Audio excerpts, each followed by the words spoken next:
All right. Hello, everybody, and welcome to Rogues Gallery Live. This is episode number 58.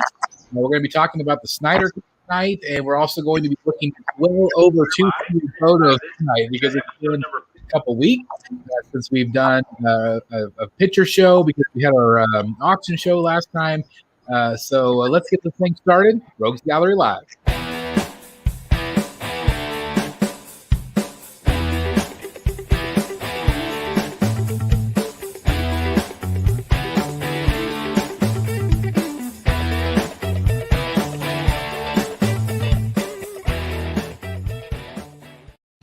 All right, welcome back. I want to introduce everybody in the gallery and everybody in the chat as well.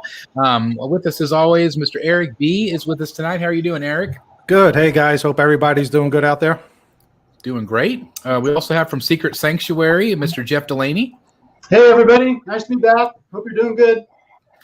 Glad to have you here, sir. And I hear through the grapevine that you've been filming a review here for us today. I'm really excited about that. Yeah, that's true. He's actually over my shoulder. Very cool. So that is the Hordak from Tweeterhead. Yeah, I actually have a little headline for you. If you want, I just sent you a picture. I just messaged you a picture. When Chad announced this piece, he said there would be a special surprise for people who bought the exclusive, and that has not been revealed yet. So you can reveal it right now if you want. Okay. Let me get that real quick. While I'm doing that, let's also say hello to Mr. Jeff Morris with us as always. How's it going, Jeff? Good. Hello, everybody. Happy Wednesday. You doing? Happy Wednesday to you. Let me get this to my desktop real quick. We'll get that image up here real fast. Let's see. World premiere image. World premiere image. So if you ordered the Hordak, exclusive. This is the exclusive. Okay, let me go into my screen share real quick and see if you guys can see this. Oop, I forgot to. Yeah. Or I just removed myself from the complete show. So yeah, there we go. All right, let me try that again. All right, so here is the right here. Can you guys see that? So that's the laser arm cannon. It's cool. Wow, so it goes on his arm. It attaches to his right arm. It's quite large. If you guys want to see it, just watch my review. It'll be going up later tonight, and you'll see the arm or the cannon attached to his body. It's very cool. I think everyone's going to be really happy with it. Wow, that's awesome. So why do you think they didn't premiere that until now? Like, why is that something special all of a sudden? You know, Chad, he likes to do something special and surprise people. And this is actually a very well-kept secret. And so not revealed until this very moment. That is awesome. So definitely, guys, after this show, I know Jeff's going to be hard at work working on that. So you said it does go up later tonight? Yeah, it'll be tonight. Okay, you can see that at Secret Sanctuary over on YouTube. So that's awesome. That's really cool. So that's. I mean, I don't know if I've ever seen that where you get a completely new reveal like that once you actually buy the statue. Like that's pretty awesome. It's amazing. It's very cool. That's really cool. Dan wanted to apologize. Dan was going to be on tonight, but he had a family situation that he had to deal with this evening. Ashley is also, she was on our last show, and she is coming home from work, so she should be on the show as well tonight with us to talk a little bit about the Snyder Cut and also to look at all the photos. So I do want to give a shout out to people that are already here tonight. We have RYN Plays is here. How's it going? Thank you for being here. Got JW Statues. Have a great show tonight, everyone. Should be a fun discussion. I absolutely love the Snyder Cut. I'm really excited about the discussion tonight. You guys have all seen it? Yes. Yep. Okay, Absolutely. good. Rome Ross says, what's up, peeps? Speaking of Ashley, there she is right there. Hello to you. Hopefully she'll be here real soon. We've got Edwin Diaz in the house. We've got Ledger the Sledger right there is here with us. He said hello to the fellas before the show started. Critical Mass is here. We've got Ryan in the house. He says, hi, all. The discussion should be fun tonight. Haven't seen statue pics in a while. Yeah, we've got a lot of pictures to look through. A lot of them. Sir Double Ches is here, Brotherhood member. Thank you for being here. What's up, everybody? What's up with you? Hopefully you're well. We've got Ezra, the troublemaker, to Ashley. You better watch out, Ezra. I know she's coming for you. Let's see. We've got Chris Logan in the house. Justice League best movie. That's awesome. I've heard a lot of people say they really, really enjoyed it, and it's their favorite DC movie. Nicholas is here. Hello to you. Eric is saying hello to everybody in the chat. We've got A&J Collectibles. How's it going? Thanks for being here, sir. Another Brotherhood member. Kermit says, I am the Peanut Man. I'm not exactly sure what that means, but thank you for being here. Jeff Morris is saying hello as well. We've got Ashley saying, I'm stuck in traffic with no signal. That's no fun. And Ryan is saying, yeah, Secret Sanctuary breaking news. I love it. I love it. We've got Nathan Chaffman in the house. Hello to you. Hello, Bat Fam. Got Brotherhood member Matt is here. Hello to you. Uh-oh, trouble's in the house. We got our Archangel. Jeff is always wanting me to see his large cannons. There you go. There you go. We've got Stuart Murray in the house. Stuart Murray, not Murphy. There we go. Do I say Stuart Murphy? I hope I don't ever say that. Got Katie in the house. We did get Katie on the show as well. She's a really great person. We've got Captain Trenchcoat in the house, a Brotherhood member. Thank you. Royal Edison or Edian, maybe. I hope I say that right. Yes, I guessed it right. The cannon arm. So yeah, that's really cool. Now, did he have that in the old show? Yep. That's cool. Yeah. So that's a perfect exclusive then. For sure. We've got Tin Man in the house. I've got Benny Vogel. He says, what's up, everybody? How are you doing? We're doing well. Hope you're doing well as well. Let's see. Chris Logan says, Snyder Cut was better than the MCU Endgame period. That's a bold statement. Bold statement. We've got Daniel in the house. He says, hello from the Olive Garden. That's awesome. That's awesome. have some chicken parm for me. That's my favorite. So I love that. Let's see. Cam M said, what's up? Hello to you. Make sure I don't miss anybody. A Brotherhood member, Bat Beast, is in the house. Totally agree. Forgot about the show today, so I'm watching it on mobile. Thanks for being here, Daniel. Clown Prince of Carnage, Hudson. I think you keep changing your name every show. I love it, Hudson. That thumbnail was hilarious. Chris looked like a dad furry Halloween. Yeah, that we're all the Rogues Gallery in the Justice League tonight. Impulse Collecting, hello to you. Todd, hello. Let's see. We got one more person here. Viking Bricks says Snyder Cut was okay. I'm a bit biased, though, since I've always preferred much. I'm assuming he's going to say something else. But anyway, let's just kind of dive into the Justice League. If you have not watched this, we probably will have some spoilers tonight, so I do want to mention that. I did a video the other day about my thoughts on the actual film, but I'm really anxious to hear what you guys have to say as well. So if you've been living under a rock, the Snyder Cut was, in demand. It was a hashtag for a very long time, practically since 2017, right? Yeah. Yeah. For, the Warner Brothers listened to the fans, which is pretty incredible.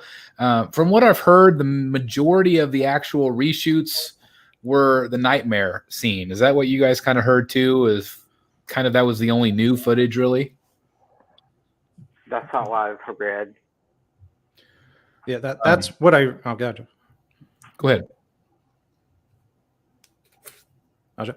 Yeah, that's what I originally heard, but the movie had a lot more in it than I was expecting. It was like a completely different movie. So if he had that much reshot and they changed it by that much, it's insane what they did to that movie. It really is, and that's what I've heard is like all that stuff that we haven't seen for at least the majority of it was already stuff that just they didn't use, and it's like that's crazy to me. Real quick, I want to give a shout out to Christian. He says new to the channel, awesome. Thank you for being here. Appreciate it, Christian. Glad that you're here. Yeah. So did the studio, when they brought in Joss Whedon, did they tell him 2 hours or less? I would assume, because I don't know about you guys, and I know Eric. I know you mentioned you've watched it multiple times. 4 hours is a long time. That is a long piece of film. And my wife and I were talking about it last night about the film and difference, and she's like, there's no doubt that in 2017 they cut it to 2 hours because no one's going to watch a 4-hour film in the theaters, like not your general audience. And so they had to cut it down and make it work. But there are long movies. Like I was calling it the Lord of the Rings of superhero movies. We have, I mean, even if they cut it down to like 3 hours, it didn't have to be cut down as much as what they did to it. Right. And I think that even Snyder had more footage from what I've heard that they didn't even put in the 4. Like it could have been even longer than 4 hours. Yeah. Which is pretty crazy. But I don't know. Let's just kind of dive in. Like, what did you guys think? Did you guys feel like it was a lot better than the theatrical release? And what did you like about it? Let's go into it. Whoever wants to start. I'll say a few things. Okay. It's dramatically better, no doubt about it. I do think it's a tad long. I think even trimming 30 minutes out of it would have made it a lot better. He tends to linger on shots. I think that we all have our internal editor where when we're watching a movie, we anticipate, oh, this scene's about to end. At least I do. And it kept going in mini scenes. For example, the scenes showing Lois Lane mourning. All of those scenes went a little bit longer than I thought they would. The scene with the young women singing when Aquaman was departing. And then that went on longer than I thought. Yeah. Smelling his, his little outfit there. That was a little weird. Yeah, that just kept going and going. And so while I appreciate Snyder's grasp of the heroic and the epic quality of a lot of his shots, I sometimes think he gets too caught up in the epicness of that particular shot without considering how it's flowing for the whole movie. So yeah, I think a lot of scenes dragged longer than they should have. I really appreciated the music in the movie. I thought it was cool that when we saw Wonder Woman, we brought in the Wonder Woman music. Yep. Yeah. That in the early scenes suggesting Superman, we had a little hint of the Superman music. Like when Cyborg's dad shows off the Superman ship, that one early in the movie, we get a little bit of the Superman music. So all of that stuff was really cool. But my biggest gripe, and tell me if I'm talking too much, is that Darkseid, his goal is to conquer. I mean, that's great. He wants to conquer and enslave. But is that terribly interesting? If you look at Infinity War, Thanos' goal is pretty interesting. He had this experience on his planet where there weren't enough resources for all the population, and he saw what happened. His whole population was decimated. So his idea is, we eliminate half of the people in the universe so that the other half survive. That's an interesting concept. Darkseid just wants to conquer, and so to me, that's less interesting as a villain. That they always say the best villains are the ones who think that they're the hero. And that's Thanos. He thinks he's the savior. Yep. Darkseid just wants to conquer. I don't know how interesting that is. Yeah, it's almost like a hobby for him. Like he wants to go out. It reminded me of like Brainiac. Brainiac goes around and collects planets and worlds. It's the same thing. So do you think like Brainiac is also not interesting because he's kind of doing the same thing, but he's collecting them? Yeah, I mean, it depends on his purpose. Darkseid is just, I want to manipulate everybody, and I want to be in charge. Okay, that's sort of basic and less interesting. It's almost like a dictator. He wants to be in control of everybody, and everybody serve him. That's why Batman's villains are so much better.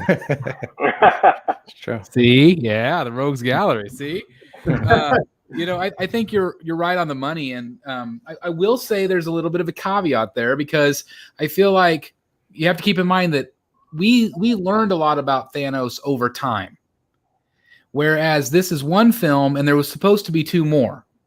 Right. So we have to kind of take that with a grain of salt. As maybe we would have learned more motivation as time went on, but it's looking, we'll get to this in a little bit, but it's looking like there's not going to be any more Snyder films. Yeah, and to be honest, I would disagree with you there, Chris. I think you have to disregard all of the backstage BS and all of the could have beens and just look at the movie as it is. Well, there you go. And that's true. I mean, and it's hard because that movie, I mean, it was made to set up those other films. Mm-hmm. And if he would have, I don't know, it's almost like if he could have known that there wasn't going to be 2 more films, and maybe there will be, but if there wasn't, how do you tie it up in a nice little bow? Yeah. And I don't know. I think they would have had to make a completely different movie probably. Yeah. You know what I mean? Like, I mean, because they tease Darkseid in this, but we don't get to see him do anything really. I mean, they don't fight him, you know, and so I don't know. It's interesting. But going back to your original points about it being kind of too long, I did feel like the first half was obviously character building, but I feel like that part especially dragged. Did you feel like that was the part of the movie for you guys that dragged maybe a little bit more? I don't know. Eric and Jeff, how do you feel about the length of the movie? Did you guys feel like it was too long? I was fine with. I found the whole movie mesmerizing. I was hooked on every moment of it. I mean, it's long. I watched it the first time. I made it through the first 4 hours, one shot. I watched it again, I think the next day or the day after, and I cut it up into parts. I did like an hour here, hour there, and it's not one of those movies where you're going to watch it over and over 4 hours straight through. No, to watch it straight through again, you have to plan. But we briefly talked about it in our private chat, but I felt like it was a completely different movie. Oh, I don't really? think it was even recognizable. Yeah. From, all of the little things that kind of made me cringe in the theatrical version was gone. I felt like you felt the weight of the gravity of what was going on everywhere, and the character development, the mother boxes and the setup on the mascara. I think that's the right way to pronounce it. You got a little bit more of what was at stake. Yeah. Going, what is going to, this is really bad if these boxes get stolen. Yeah, exactly. Well, that was my problem with the first movie. So we had the first movie, and you had Steppenwolf running around, and he's collecting these mother boxes, but you really don't truly know why. It's for Darkseid, but they never talk about Darkseid. I think maybe once or twice they shout out, for Darkseid, but yeah, they never showed him. I was expecting, to maybe see him at the end of the movie, but then they never even showed him. The whole point of the mother boxes, the whole point of Steppenwolf is Darkseid's one of his servants. So, Snyder gave us not only that, teaser of Darkseid at the end, but he also gave us flashbacks of Darkseid, which were also amazing, fighting all the old gods, Ares and what's his face? Zeus. Great scene. And then, we had the 4 hours to finally dive back into all the character development. We got Cyborg, which is huge character in the movie. He's the one that can speak to the mother boxes and locate them. The Flash had a better backstory. Even Batman, I felt Batman was better used. He felt like he was more of a leader, strategizing and coming up with plans and telling them what to do. Sorry, my dogs are barking in the background. But yeah, I think the movie was long, but I felt like it needed to be that long to properly explain everything. I would agree. I think that the character development was so much stronger, especially Cyborg. I think Flash was better. Flash was still probably my least favorite. I just wish he wasn't as goofy. And I don't know I don't know that Flash character as well. So maybe that's the way he is in the comics. Is he goofy like that? Is he kind of awkward? He's been interpreted in different ways. I mean, that's the same character we see in the CW TV show, who's very different from that. Yeah. So I just don't love that as much. I feel like they did give him a little bit more meat. They gave Aquaman more meat. I thought I think he was better overall. And I agree. I feel like, I don't know. And I said this in my my video the other day that I felt like Ben Affleck, especially in those reshoots, he didn't look very great. Like he was going through a lot of personal demons at that time. And I think that having the original footage back when he was a little bit more cut, he looked more like Batman, looked a little bit more like Bruce Wayne. I think that it just felt so much better for him. And that, we did get a new shot of him at the very end when he's talking to Martian Manhunter. That was a new shot as well. And I thought he looked really good. And it makes me want to see more, especially a Batman versus Deathstroke, which has been rumored for maybe HBO Max. It's just hard to say, but it's not looking great, but I'm still very optimistic that that'll happen. But what did you guys think of Cyborg's character? Did you like that so much more? I feel like having that backstory made just such a bigger impact. Yeah, like I said, he's an important character. Without him, there is no finding the mother box. He's built from a mother box. He's the one that communicates and locates them. Mm-hmm. And yeah, it just the first cut. They left so much out of it. Like there was no like attachment to the characters. You didn't really care. So that was the thing. It was hard to care because you didn't know. Yeah. And what's great going back to Flash, that scene at the end, it was like straight up almost at a flashpoint when he's running back in time and everything's, reversing, coming back. And now it sets up the multiverse, which is amazing. We can go forward and have all these different universes now. Ben Bragg in the chat says should have done solo films for all the characters to build the backstory first. Do you guys agree with that? That's the Marvel model. Yeah. It sure worked for Marvel. Yeah, it did. So why do you think they didn't do that? I think they were trying to jump the shark. Yeah, a lot of people say they were trying to catch up to Marvel, but I don't know. One thing, I can't remember who said this today. Maybe it was Ashley in one of my comments, but I said in my video that I have never been a giant Justice League fan. I was as a kid. I liked the superpowers. I liked the Super Friends, but I've always liked Batman primarily in Gotham in more of a realistic setting. And again, I know that Killer Croc is not a realistic character, but I just don't like the inclusion of the aliens and other superheroes. Like I don't want him to team up, or I just like those. Does that make sense? Like I just like those Gotham stories.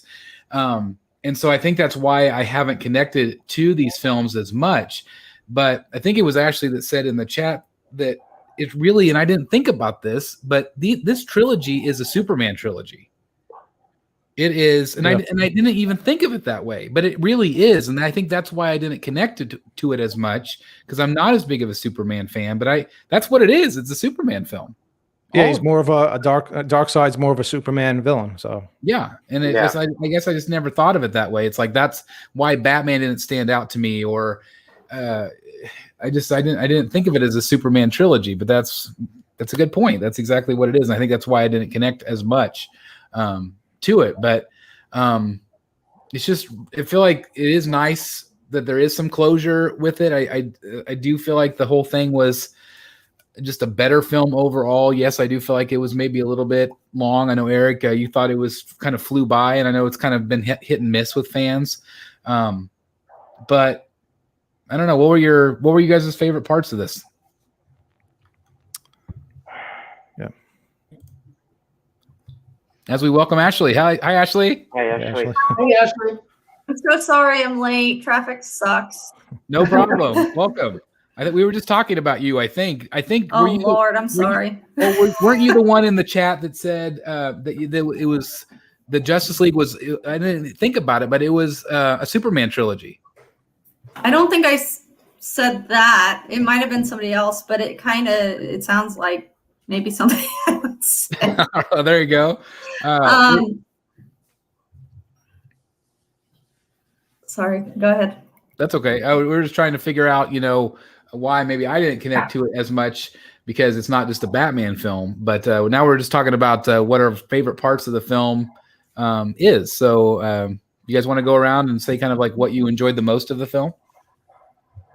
Okay. So I'm a huge Snyder fan. I'm a fan of his style. I like the way he captures things visually. I like the slow motion. I like the dark theatrical music. The scenes that stood out and maybe it has to do with the R rating. Is the fight with Zeus and Ares was amazing when they did the flashback with Darkseid. And then the other scene that really stood out, which was towards the ending when they send Steppenwolf's body and head back through the boom tube, and then you have the Flash doing the whole Flashpoint type thing, returning everything back. I don't know. There's so many great scenes. But those few stand out to me. I can tell you the one that doesn't stand out, and I agree with all the other guys, is the Aquaman scene where everybody was his cult of village people were singing for no reason. It was very strange. I got something out of it. No, I haven't heard anybody else say, but I felt like it made me think that, he probably has a woman in every place he goes to. And that's what I got from that one. I felt like, she knew she probably wouldn't see him again for months or a year or ever. So I felt like it had I got a little bit more weight out of it. I don't know. See that? How about you, Jeff? I think the thing I like the most about it is Snyder has this ability to create images. I watched this movie for 4 hours and I kept on saying, that's a comic book cover. That's a comic book cover. Yeah, definitely. Like when they show Aquaman, that guy's fishing boat is sinking, and he looks up, and suddenly there's Aquaman in silhouette on the top of the sinking ship. That's a comic book cover. That happens 50 times at least in that movie. So I appreciate his ability to create those visuals, and I always enjoy when a director can bring out any kind of emotion in me. So the scene where Martha is driving up the driveway to the old farmhouse to see Clark alive. That's a great scene for me. The nightmare scene, it's confusing for me because it really felt tacked on to me. And the other problem I had with it is that when we get the nightmare scene in Batman versus Superman, you get the impression that he's seeing a vision, that the Flash is reaching out to him from the future to show him something. This really felt like a nightmare. Yep. It just felt like he was waking up from it. It didn't feel to me like it was a vision that he had. So I'm confused about what the nightmare universe is, whether it really is something real in the future or just Batman not being able to accept that Superman's a good guy and envisioning a world where he's not, even after his resurrection and everything we saw in Justice League. I want to bring up Katie's point here. She says, anyone else see how fatherhood was a resounding theme in the movie? Almost a nod to Snyder and his daughter that he lost. I thought that was well said. Especially the relationship, the cyborg and his father. That made sense. That's true. And, that whole voiceover when he rebuilt that video or voice recorder thing and finally listens to the second part of there were several times that I got kind of teary-eyed things going through it, but that one did it because that was like, oh my God, it had a lot more weight to it. And and the scene where they go into Star Labs and he turns around and the door opens up and they're all walking through there. And there's a moment between Cyborg and his father that was really... Yeah, I like that scene too. Yeah. It was heavy. It was like, you could see that his dad was like, okay, I feel good. Like, he's going to be okay. Mm-hmm. That was kind of what I got from the father was he's going to be out in the world. He has a place. Yeah, and that comes from the comics. Cyborg's father's like never there for him. He's always busy working. He's not, at his games or paying attention to what he's doing, and he just wants that father figure. And he can't get it. It's awesome. How about you, Ashley? What did you think of the film, and what was your favorite part? I have a lot of gripes on the movie, but I will say that the character development on Cyborg was probably the best I had seen. And it took me a while to get through the film. But I can appreciate the character development on that. I didn't like the soundtrack on this one. But I really wish that Snyder had done, I don't know, a better background of Aquaman. I know that he had an Aquaman movie. I get that. And we had that.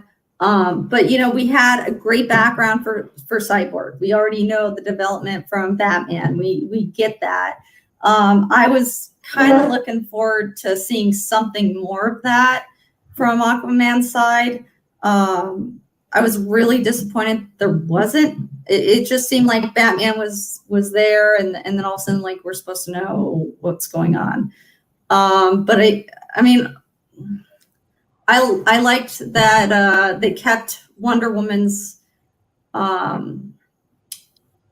plot and theme there. I'm glad that they brought that soundtrack in. Cinematography was beautiful. The CGI was better. Mostly better. Yeah. I'm not saying it's 100%. I have a lot of gripes on the movie. I really do. But that's putting that aside. That's, I think, what I got from it, which was as good as it's going to get. Yeah. Well, I feel like, again, it's kind of hit or miss with fans. I think the majority of the hardcore fans seem to really have liked it. I'm going to kind of go against the grain a little bit. I really love the nightmare sequence. Yes, it was. I agree with Jeff. I think it was kind of misplaced there at the end. I just kept waiting for it. Like, where's it going to be? Where's it going to be? Mm-hmm. And then, like, as we got to the end, and like, I feel like the ending was there. Yeah. Like, where is it? Like, did I dream that it was going to be there? And then it just kind of happens at the end. But for me, I love the Joker. So I was like, I think I was most excited to see what they were going to do with Leto. What did you guys think of that performance? Did you feel like that made the view of him? Because I know a lot of people don't like his Joker. Do you feel like that made it a little bit better for you guys? I think he looked better. I was never a fan of the tattoos. I liked the interaction. I felt the hate and the intensity towards each other. At time, like, he doesn't have a long role, but I almost felt like he slipped into a Southern accent at one point and kind of like messed with my head a little bit. I'm like, he's supposed to be from Gotham. Like, he's like, like you're my best friend. yeah. I think it was that part. Like, I don't know what that was, but you're my best friend. Yeah, it was that. Yeah. So that threw me off a little bit. And then, when Batman curses at him and says, I'm going to effing kill you. That was surprising, but it was out of character, kind of a little bit. Yeah. I feel like that was kind of like, where did that come from? A little bit, but it was a nightmare. It wasn't necessarily, like Jeff said, is it real? Is it just a dream? I don't know. I like, me personally, I think it upped my curiosity of wanting to see more. Before, I didn't necessarily need to see more from Leto, but it makes me want to see that dynamic. Like, what could we see if Batman did fight Deathstroke, or if Batman did fight the Joker? Because we didn't really get to see that. We saw one car chase in Suicide Squad, but we didn't get to see that interaction. And I really would have loved to have seen that, or to explore him killing Robin and whatever else. Of course, he alludes to that. Yeah, that was good too. Which I thought was good. And Batman I'm saying glad they kind of cleared that up a little bit. I really wanted to see that flashback. I wanted to see that, but I still think that Hot Toys, I think somewhere that was going to happen in the movie. The Joker in the Batman suit with all the paint on it and all that. I think that is how he killed Robin. Wouldn't that have been cool if that's the suit he was in the Nightmare? Yeah. Like he was in that. I don't know. That would have been kind of neat. Because, typically they don't make something that's not used. Right. I mean, that's a have that. That's a bloody, scene killing Robin. So Yeah. if they would have threw that in, that would have been crazy. Yeah. Just, and I'm showing the Joker beating the crap out of him. Optimistic that maybe we'll get some series on HBO Max. Like, I think that would be absolutely amazing. Just Batman and Gotham. We got to see a little bit, well, sort of. They took away that 5-minute Gotham scene where he's fighting the parademon, which I loved because it's like, oh, that's what I want to see. Yeah, But, I enjoyed that too, and I think it kind of gave better background. I was a little annoyed that they took that out just because that was, I counted that as part of character development. I kind of got annoyed that it wasn't in there because that was part of Gotham. It showed up in Gotham. It built up to it. And then we didn't get to see that. There's a lot of good scenes in there that he kind of took out that, that I wish would have stayed. yeah. And was it true that he took out every Joss Whedon shot? It's just about. I mean, it was, and like he took out, like, I was waiting for like my favorite quote, and he took that out. I don't know. I mean, it was a little disappointing for me, but I know a lot of fans liked it. I mean, this is probably what they were looking for, so that's great for them. So I just like the imagery. Like, I wanted that imagery of Gotham because we don't get to spend very much time there, except for in the Batcave. But I did like the extra scenes. We got to see a little bit more of Gordon, which I thought was good. And I like him. I think he's a good Gordon. I like the Dark Knight Gordon better, but it still was cool. Did you guys like to see a little bit more screen time for some of those characters? Sure. Yeah. I mean, you're going to always go that way because it's Batman related. What? What? You're kidding. I know, Chris, you like that opening scene where Batman's on the rooftop with the parademon that they cut out. That's the scene we're talking about. That they took out. I did not like the part where he's flying on the parademon. When I first saw that in the original cut, I was like, that's a little corny. That I did not like that either. But just that image where he's like swooping down, he's on the rooftop, like that's what I want to see in a Batman film. I just want that. I want Batman on the rooftops fighting people. Now I don't like the fact that he was, again, whenever you add the supernatural or alien element to it, I don't love it. Yeah.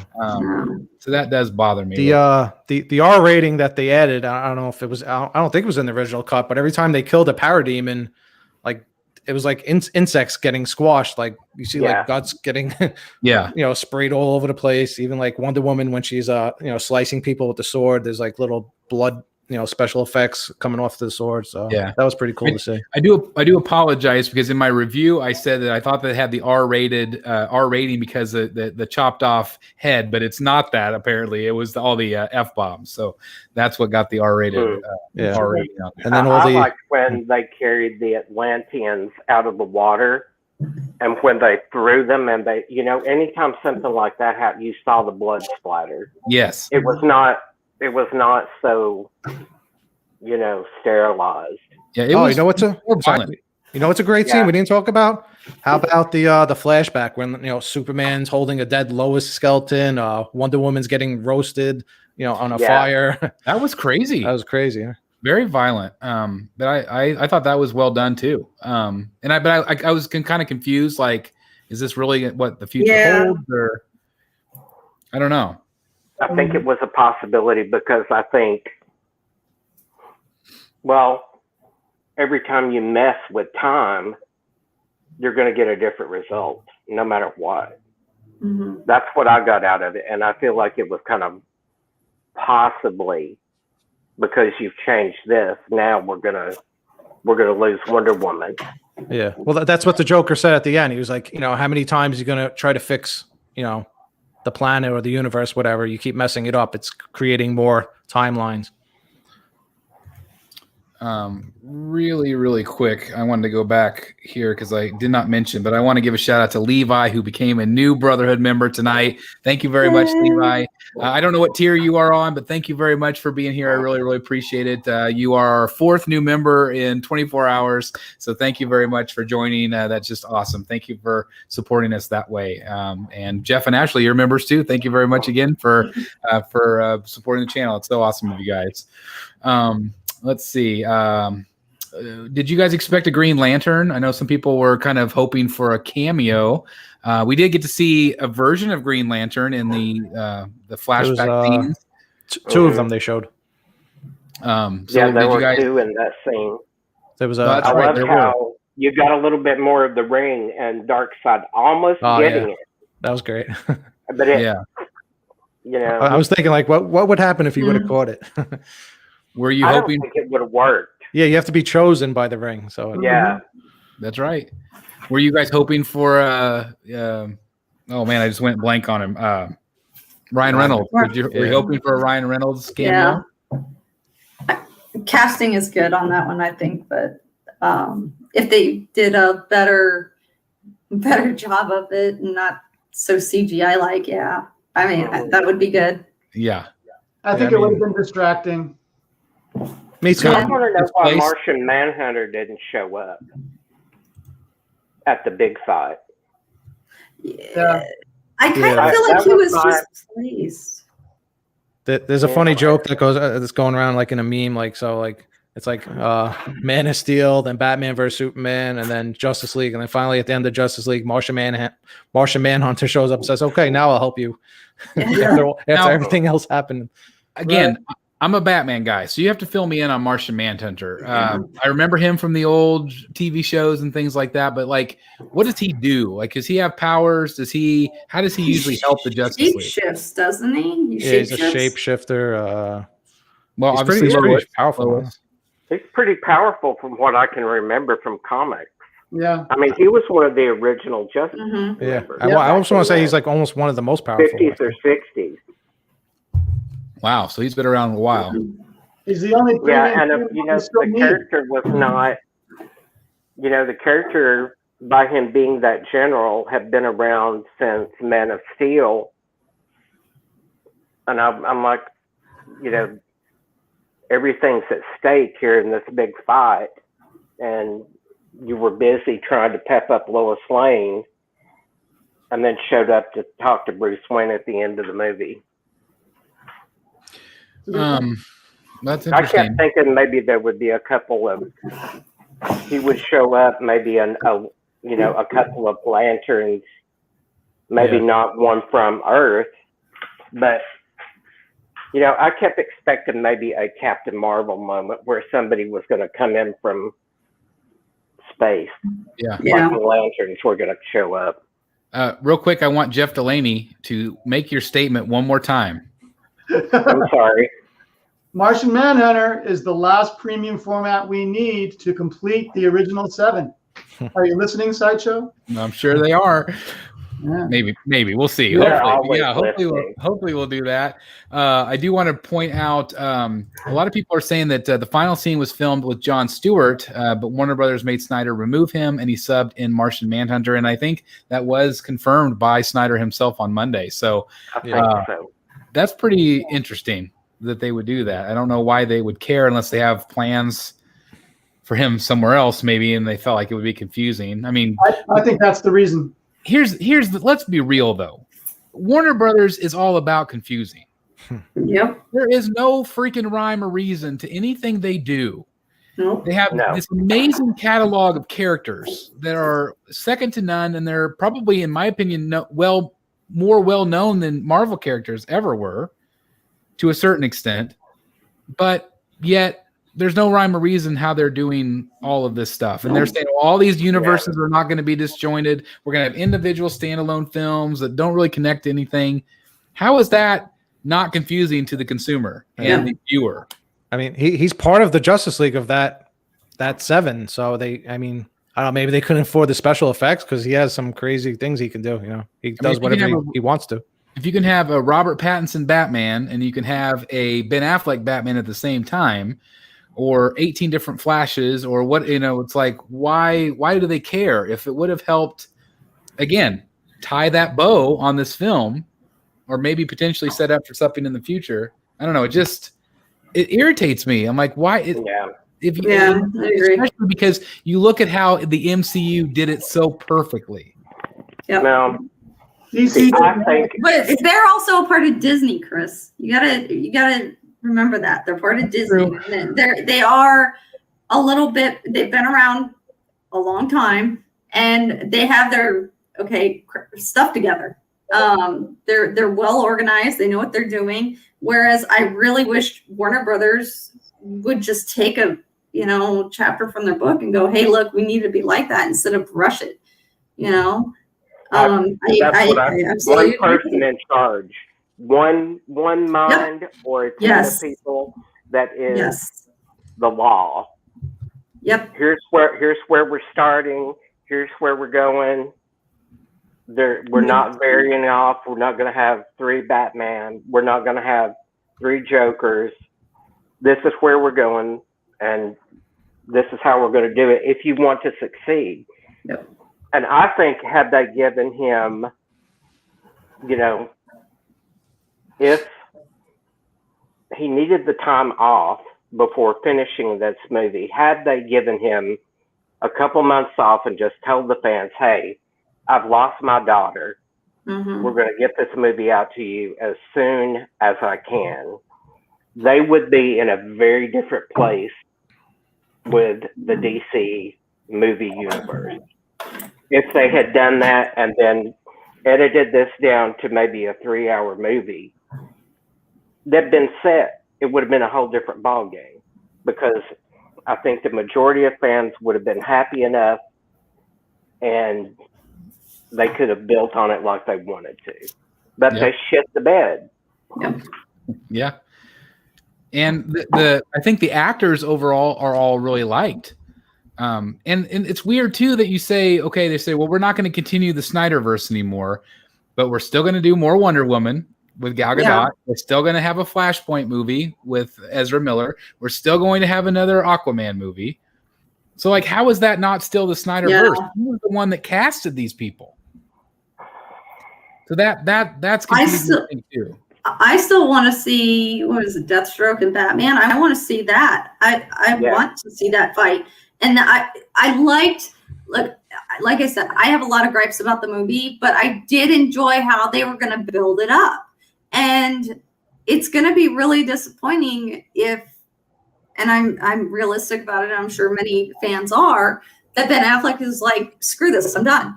But there's so much hope that we have for him to do this, and I liked how they built that up. And that's, I don't know. You're right. This comment right here, everybody forgets the DCEU can still be rewritten and started over with Flashpoint.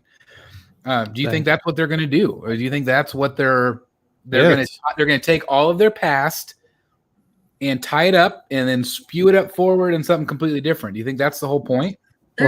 They just set it up with what they just did now in the Snyder with Flash. It created a multiverse.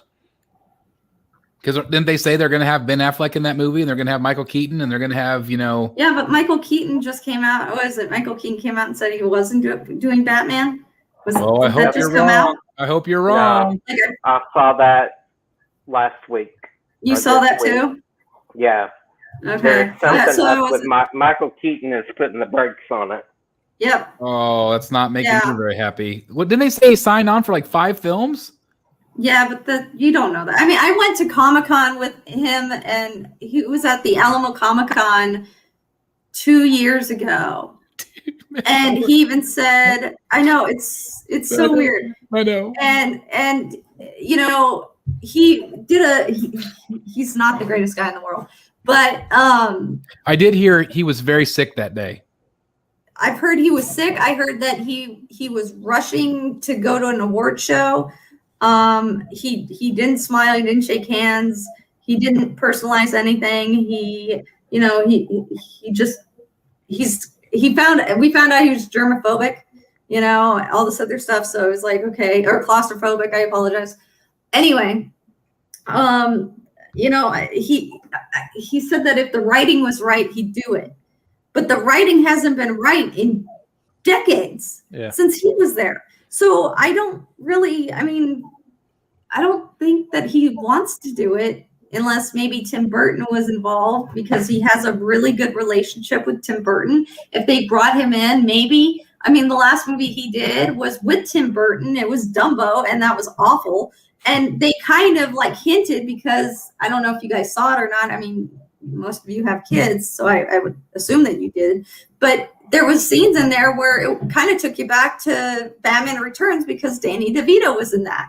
I mean, it was kind of like a, hey, guess what? You know, they finally come back together, and you know, but I don't see Michael Keaton realistically coming back as Batman. I mean, he's older now. Yes, it would be great for Flash, but knowing Warner Brothers, they're going to throw something at the wall, hope something sticks, and make it what Jeff said earlier, confusing as hell. You know? I've said it from the start. I don't want to see Keaton. I'd rather them focus on Flashpoint and see like a Thomas Wayne. Well, I think Ashley, you're exactly right. And Keaton has always said that he would. That's why he didn't do the third film, because Burton wasn't there. Nope. You know, they had it written. It was going to be a thing. And so I would absolutely love that. But maybe, I mean, Flashpoint could have been the jumping off point, and then maybe they could have done their own films as a Batman Beyond type situation. But I don't know. I don't know. It's just, I feel like I'm sure that Warner Brothers eventually will get all of their stuff together, but I don't know. I was optimistic for a while, but now I'm kind of like, I just don't really know where it's going. And like all the rumors with the Batman film, and if any of those rumors were really true, I hope they aren't, or, you know, it's just. I could see him like in okay. Sorry. Eric, you go. No, go. Rock, paper, scissors. Let's see. Here we go. Ready? 1, 2, 3. Rock, paper, scissors. I have a habit of cutting people off. I'm sorry again. Go ahead. No, I was just going to say, you know, I think it would be confusing if they did all three Batmans, and Pattinson and Keaton and Ben Affleck, and you know, I like all. Well, no, I like two of them. I almost said the wrong thing. But I tend to agree with Keaton on this. I really wish the writing was right on it, but I don't really have the way that Warner Brothers has gone and the way they treated their actors and everything else. I don't see them getting their shit. And I'm sorry, I don't see them getting their shit together for at least maybe the next 5 years. Yeah. Well, like you said, somebody's got to have. There's got to be one guy. Yep. Yeah. There's got to be one guy that leads it all. I mean, I'm an old wrestling fan from way back. It's Vince McMahon. He's the guy that's always been there. He's one guy, and MCU one guy, and that's what DC needs. That's been their problem. Yeah, I don't think. And then they start something and panic, and then start changing it in the middle of it. But could you imagine the Flashpoint with Jeffrey Dean Morgan, and the actress that played Martha Wayne is from The Walking Dead. Maggie. And could you imagine her as Martha Wayne from that as the Joker? Yeah. I think that would be fantastic. That would be cool. That would be great. That's all you can say about that. Yes. Damn. That'd be all right. And speaking of and then you bring Ben Affleck into that. No, save Affleck for Batman Beyond. Make him an older Batman who's just a mentor. He's running around as Batman because he's going to look ridiculous at this age as Batman. He's just a mentor, trading Terry McGinnis as the new Batman as Batman Beyond. Separate thing. Don't throw it into the Flash movie. But still connected. Yeah, keep it. Yeah, in the same universe. Whatever they got to do, tie it in. But too much in one movie. I'm going to highlight my favorite. Comment of the night from Captain Trenchcoat. They need to hire Paul Dini and Bruce Timm to run the films. What would you guys think about that? I think it'd be freaking awesome. They need a fan, somebody that knows the shit. That's the problem. They have too many people. They have too much coming from the boardroom of thinking Batman dollars, not Batman story, or these characters' story. How much money can we make? Isn't Jim Lee like 3 hours CEO? long, we just can't make as much money. I think Jim Lee's still there, but I don't think he has a lot of pull. Probably not. From what I heard, he already gave us 2 weeks. He's done. I think It was a while ago. I think Warner is done with the DC universe. I think we're going to have a Batman universe, a Superman universe, an Aquaman universe, a Flash universe, and they're not going to try to weave them together anymore. Why do you think that is? Do you feel like they just don't have faith in it, or do you feel like They haven't been able to make it work, and the solo movies are doing better. Joker did amazing. Aquaman did amazing. Wonder Woman did amazing. I mean, at this point, if you do a Justice League 2, you have to bring in Darkseid where there's them fighting Darkseid at this point. That's usually how it goes. And what do you do? I mean, they could focus on the nightmare scene. Are they really going to make an entire nightmare movie? As cool as it would be, I don't know if I could see them making just like a nightmare movie. It would be amazing. But Galactus Pro says, is Warner Brothers out of money? It wouldn't shock me because of COVID. I mean, I don't know. Aren't they owned by AT&T, right? now? Yeah, they're not. Yeah, I mean it's AT&T. They got cash. They're fine. But again, I just feel like it really comes down to, I don't know, somebody having faith. I guess somebody having faith and being able to stick with a plan and a vision. on the positive side, I'm happy with what we got. Say so. You know, don't let these people come in and say, "Oh, well, we're getting rid of you and we're bringing in somebody else, and we're going to try to use 25% of what you did, and we want them to redo the." You can't do that. Yep. Keep in mind that Warner Brothers Television is very successful. It's shocking to me how many DC series have been on for multiple seasons, and they keep adding more, and they work. We're about to start our second season of Stargirl. Who would have thought Stargirl would work as a TV series? Yeah. You know, Batwoman, and with all of its problems with casting, is still going. They just recast Ruby Rose's part, so Batwoman will be back with the new actress. So that'll be interesting. I have not watched the second season. I enjoyed the first one. I really liked Alice. I thought she was a really good character. But I don't know. Well, that's Did you guys ever? I'm sorry, Eric. No, Please go ahead. Please go ahead. I was gonna say that the TV series, CW is a little bit more like campy, and that's kind of what they did with Joss Whedon in the last Justice League movie, and it didn't work. So, but they're successful. It's a different on the audience. TV, yeah. Maybe the TV audience is different. Yeah. But you don't go. How many seasons of The Flash have there been? 7? Yeah, that's the only one I'm still watching. Yeah. I mean, Arrow. And Arrow. It's been on forever. So they must be finding an audience. I have to say, in my opinion, when it comes to movies versus The Mandalorian or WandaVision or whatever else has been on lately, I've enjoyed that more than the movies. Mm-hmm. I've been more excited about those TV shows than the movies. Yeah. So, and obviously people love them. I mean, they've been incredibly, incredibly popular. So, again, bring some of these characters to HBO Max and just try it, because I think that, I don't know, again, like an Affleck, Deathstroke type of TV show, whatever that might look like, I think it'd be very, very popular.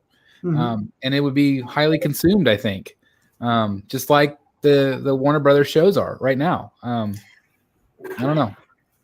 I kind of wanted to say this. Did you guys watch The Boys? Oh, yeah. Yeah. Okay. I have not yet. Okay. I was really hoping for Justice League to be something of that darkness, because it's intense. It's really harsh. And then kind of go in that kind of direction. And I was trying to find out who the director was for that and the writing.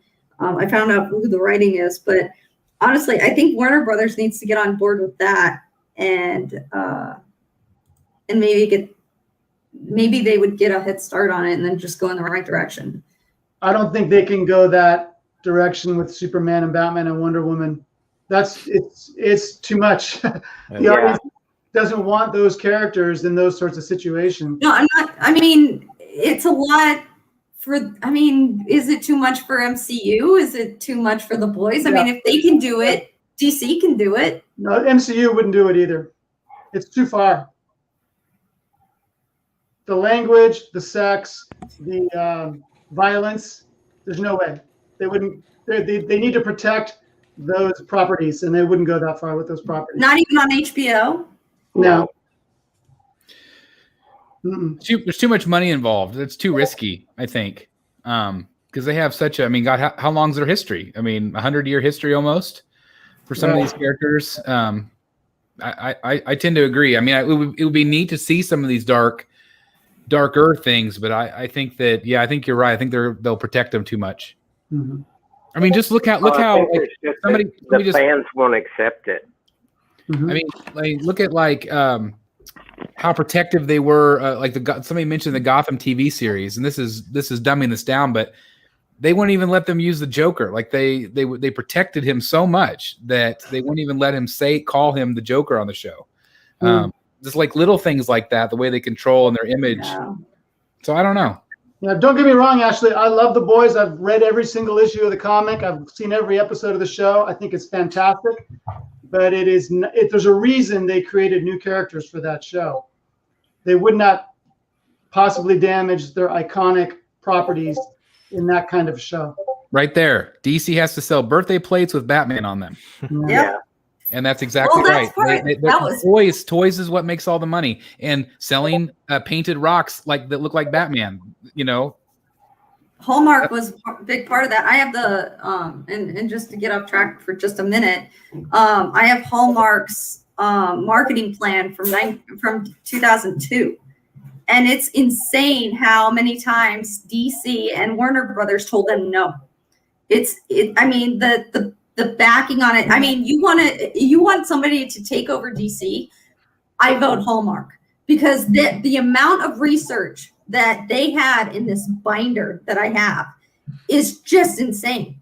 I mean, there's Batman on plates and everything else, but the level of research going back from the first comic is just groundbreaking. I mean, it's incredible. I have more faith for Hallmark to take over DC than AT&T right now. I mean, AT&T doesn't know what to do with them.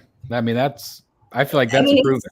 It's pretty incredible. It's pretty incredible, the amount of research. I give it to Hallmark all the time because, they've got birthday cards and ornaments and stuff like that, but they did their research, and good job on them. At least they did more than DC did. This point is, how can McDonald's sell Happy Meals with Penguin toys if Penguin has black sludge coming out of his mouth? And that is why they did not do a third film with Tim Burton. It's too dark. It was McDonald's. McDonald's is the absolute truth to that. The black goo coming out of Penguin. McDonald's did not like it. They didn't want to sell the toys. So that's what did it. It came down to toys. Crazy. You know what? But before we move on, I want to say just a few words in defense of Joss Whedon. All right. Poor guy. I'm a big fan of Joss Whedon from Buffy the Vampire Slayer, from the Avengers movie. He's done some great work over the years, and he was put into a really crappy position where he had to take someone else's work. And I really do think he was probably limited to 2 hours. Yeah. Guy did the best he could, and I know we rake him over the coals. It's not a good movie, but I think he got into a really bad situation. I wonder what movie would he have made if he hadn't been given a time limit. A 3-hour Justice League movie might have been pretty darn good from Joss Whedon. And I'm almost positive that the studio said, "Hey, try to make it funnier. Try to add this. Try to make it more Marvel-y." Yep. Yeah. Because they wanted to kind of go that direction, but it failed miserably. That's why they went with him. Right. The Avengers guy. I mean, that's why. Absolutely, that's why they went with him. Yeah. So I agree. I think it was a heaping pile, but at the same time, we were talking the other day. It's like we enjoyed it. It was okay. It was like a one-time watch. Right. But I think absolutely he was put in a really crappy situation. Yep. Because he has done a lot of great work. Absolutely. So I think with that, we will end. Remember, we talked about it privately in our chat the other day. We're like, yeah, we'll have a short conversation. And look at pictures. So an hour and 6 minutes that was later. not going to happen. Yeah, an hour and 6 minutes later. So you guys, let's move on to photos. Is that okay with you guys? Yes, Yep. please. Okay. All right. Let me get all of the banners off so everybody can see. And hopefully you guys will be able to see everything here. I've got over 200 photos to look at. So let me know if you guys can see this on your screen. Yep. Okay. So let's start with this. This was really pretty unbelievable today. Did you guys all see this? Yep. Yes. Yep. Okay. So this is Queen Studios. And if you haven't seen this today, they are having a contest where people can vote for their favorite Batman 1/4 scale concept. So this is all of them. They have all of these different statues. I think And they should do that one. Say what? They should do that one. Yeah, that one. I want all of them. Yeah, it looks cool as one. Yeah, I think I have like 5 favorite ones picked out, but I thought it'd be fun to kind of look through these and see what you guys thought of these. So I think it's. I mean, who else does this where they let the fans pick a concept? That's pretty amazing. Yeah. What do you guys think of this one? Pass for me. This was a pass for me. Yeah. I had trouble just finding one, so I'm still. Oh, really, Eric? I'm still looking. I have Okay. one in mind, but This was a pass. yeah, pass. Yeah. This one I liked. I feel like Yeah. I've seen this before, like in a custom, maybe. I picked Very- this was one of my favorites. I really like number 3. It's a little Kotobukiya like. They did something similar Okay, maybe that's it. a long time ago, but it is kind of a classic, iconic, traditional Batman pose. I like the Joker. So Yeah. with that, all right. So is the Joker like part of the building? Is he like Yes. stone? Like or- Yeah, it would be a stone Joker, gargoyle, basically. Gargoyle. Yeah. So it's like a little bit more freedom artistically, because generally you're not going to see a Joker head as a. Yeah. I mean, maybe it's part of his Part of a carnival or building. something, carnival, something he Okay. built. But I do like the Batman pose as well. So this was a contender for me. Okay. This one I didn't really care for. I feel like I can see this one. Okay, that sounds cool. Kind of a similar concept with the Joker head. He looks so small. Yeah, he does. He looks really kind of small, bulky, Mm-hmm. kind of Like smushed. Yeah, smushed. That's a good word.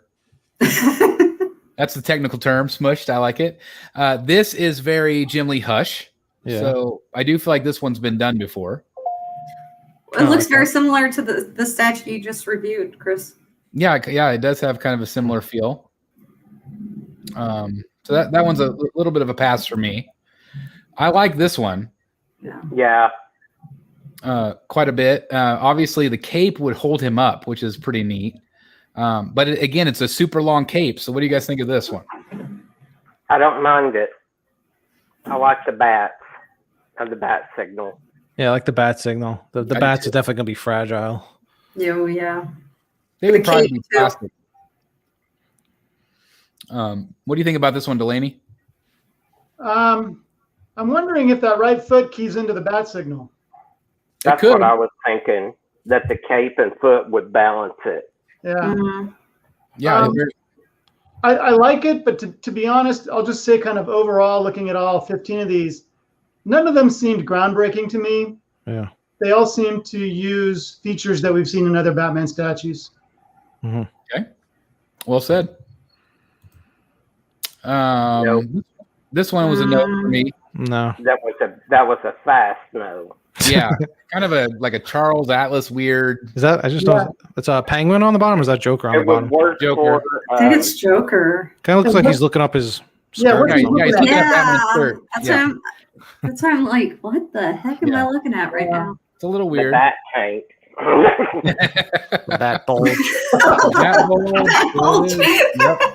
Everybody likes the bat bulge. Yeah, I think it looked more like a Superman pose. Yeah. Yeah, Yeah. I could see that. That Yeah, it's not very Batman. This one was kind of a pass for me. yeah, It's about the same as the last one. that too. Yeah. See. Kind of the same pose, but they're both awkward. Back, yeah. What's with the foot? I don't understand. I don't know. This one I thought was pretty good. Not bad. What's the base? Oh, I see the penguin. Yeah, this is the penguin. I think the other one was the penguin This was too. another one somehow I in liked. there. I don't know if it's like a rock work, but it's maybe it. That I would don't be know. cool if they were different villain faces making up the Yeah. base. That would be neat, kind of all carved in. Yeah, Yeah. Mount Rushmore of villains. yeah. I don't know. Yeah, I very feel much. I feel like he's just squatting here, so I feel like the Mhm. squat is a little weird. But maybe if they could tweak the leg somehow, like maybe the leg goes back behind. I don't know. It looks like a landing pose more. Yeah, there's kind of Superhero landing. there's some potential with this one. Again, this one's kind of that classic. We've seen it before pose. Yeah, a little similar to the other one. I like that though. Yeah, it's still I iconic. think it's the bats that help this. Bats It's like flying off there, kind of Yeah. It's something. like the cape is made of bats. Yeah. Mhm. This one's not too bad. Wow. I kind of like this. No. It's all right. I can't figure out what the base is. Can't Probably figure out just what like the some cape's stone doing. or something. What's that Looks hanging? Yeah, it's just Building. Bats. Oh, the bat's hanging there. Oh, okay. So it could be I maybe thought it part of the cave. Look like fish. It was like, yeah, it's like that. It was like a Christmas tree. or something. Got some frozen fish hanging down there for a snack later. Yeah. This one's kind of fun. Oh. This one reminds me of the Wolverine premium format. No, where that's he's yes, jumping- it does. I just ruined it for you. It does. Thanks, Eric. Oh, now you ruined it for everybody, Eric. Ruined it. You ruined Oh man. Number 12 can be forgotten now. it. That's right. You ruined it. Oh. Curse. Well, I guess we got to move on. We got to burn that one now. This one, it took me a minute to figure out what was going on, but it's the bat cycle. Like he's flying off the bat cycle. That's Oh, been I flipped see. over. Yeah.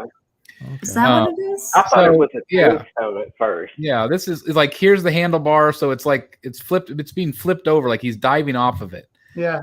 With the bats down below. So I thought the concept was kind of neat. Yeah. And definitely something different we haven't Yeah. seen. It's Yeah, different. we haven't seen that before, so that was kind of cool. This one has maybe a little bit more detail. Again, kind of some things we've seen before. Got some creepy gargoyles down there. Batman looks like he's Got like smiling a little Frank Miller Dark Knight pose Yeah. going on, maybe. a little bit. Not my favorite. I love this Ooh. one. This is my favorite. That one's cool. That's cool. I love the narrowness of the base and then how the cape flares out. I just think that's it's very cool. It kind of reminds me of an old Kotobukiya piece from the Dark Knight that they did. Obviously, the cape's a lot bigger, but do you guys like this one at all? That would be one tall piece. Yeah. No. And that's what I really like about it. I really think that it would be kind of this really epic piece. Again, quarter scale. I mean, you can imagine that. I mean, yes, he is kind of crouched down, but it would still probably be darn near 30 inches tall, don't you think? Yep, I do. At least. At least. I mean, again, the new Batman premium format was 24 and a half that I just got. So it would be a really neat piece. I would worry about, I love the narrowness here, but I would worry about the structure. Yeah. Cape would probably have to be non-polystone. Yeah, sculpted, but maybe plastic. Yeah. So anyway, it's pretty cool. They're having this contest, so you can check it out on Facebook and their website as well. So That was all of them? that's all of them. All right. Yeah. Wow. Oh, I missed one. All right. That's all 15. Pretty cool. This was also revealed. We'll move on. This was revealed by Jim Mint today. This is the official. Well, it's not the official photos because it's screen captures, but this is the new Power Girl. We talked about it in our Rogues chat. What do you guys think of this? She will be mine. There we I go. like it. I love it. Wow. I absolutely love it. I think it's really beautiful. I feel like a lot of their sculpts, and we were teasing in our group of how fast some of the fanboys would complain about this one, but I feel like this one is realistic looking, and it's much more modern. But so Jeff, you're going to order this day one. Anybody else going to order this one? I'm not a Power Girl collector, but Yeah. yeah, like we joke around. I looked like a that little she's bit more. realistic. What do you think of this one, Ashley? I really like the tone in her legs, and I'm jealous. Let's zoom in there. I Yes, mean, beautiful oh my face. God, that is really sexy. We have I don't know if you guys are aware, we have an AZ Power Girl here. And this looks so much like her. I thought it was her. I've met her before. Doesn't it look like her? Yeah, it does. I mean, I thought it was almost a picture of her when I first saw this. So it makes me wonder if, it's kind of a inspiration on that. But I mean, I think the abs and the legs are, I mean, I'm not a Power Girl fan, but I'm a fan of that. Yeah, there you go. There you go. Yeah, this is not something that I would buy, but it's definitely, I think it's an improvement over the last one. When you're a superhero and you're flying around, you want to have, you don't want to be slowed down by, the wind. And so it's good that they made the upper part more aerodynamic. And yeah, that's right. That was, some just really crazy comments about that people were mad that it wasn't as comic book accurate because she's so top heavy. And it's like, this is a more realistic approach to a real person. And so I tip my hat to Sideshow. I think this is a fantastic sculpt. Yeah, I agree with what Jeff said earlier in our private chat, that there's a Robin Wright quality to her face. And I've always been Robin Wright. Yeah. I've always been a fan of hers, so it works for me. Yeah. And I do not know the actress's name, but the actress from Fringe. Oh, right. Yeah. I don't remember her name, but there's something about that kind of subtle beauty. Yeah. It's not overwhelming or trying to look too perfect. Yeah. What do you natural? What do you think about the area where she keys in? I guess so the leg maybe keys in a little bit sideways because it's very narrow right there. I'm kind of wondering if it'll be like one key in that leg, but yeah, it does. I don't know. That was the first thing I noticed. I'm like, man, Sideshow is continuing to push the limits of what can be done with keys. I really don't know how this one will work. What do you think? The other thing I was thinking is the piece of cloud is built to the leg. Like Rogue. Oh yes, I could see that. Yeah. Or like what was another one recently? Do you think like the boots would be attached to the cloud? I wonder. And the leg. I think the whole body and that cloud from the bottom up. And then what the legs key into the boot maybe or something? And but I think that piece of cloud will key in to the bottom, like down right where you can see a little bit heavier line. What do you think the exclusive might be? Any guesses? I know, but I can't say. Oh. Oh. How do you know this, Jeff Delaney? I can't even say that. Can you say it off camera? I can't say on camera if I can say off camera. All right. What is this? The military? My gosh. All right. Make that up for us. As somebody also that knows a lot of behind the scenes information that I can't say, I will respect that. But I think all will be revealed very soon. Okay, that's great. That's great. I'm hoping we get in another head sculpt. I'm thinking a switch out arm. I kind of figured that Sideshow, since everybody's sharing these, low resolution photos, I thought that they would maybe share all of their stuff today, but they didn't. So hopefully, like Jeff said, hopefully soon. It doesn't look like the portraits swaps out. Maybe the hand looks like it comes out. I think we'll have a second head sculpt. I think. Jeff, blink once or twice. All right, before we get Jeff in trouble, let's move on to another premium format. Oh, wow. It was revealed this week, and a lot of people are excited about this one. This one, of course, was teased at Christmas time, and we finally get the full image gallery. And I think this goes up for pre-order tomorrow, if I remember right.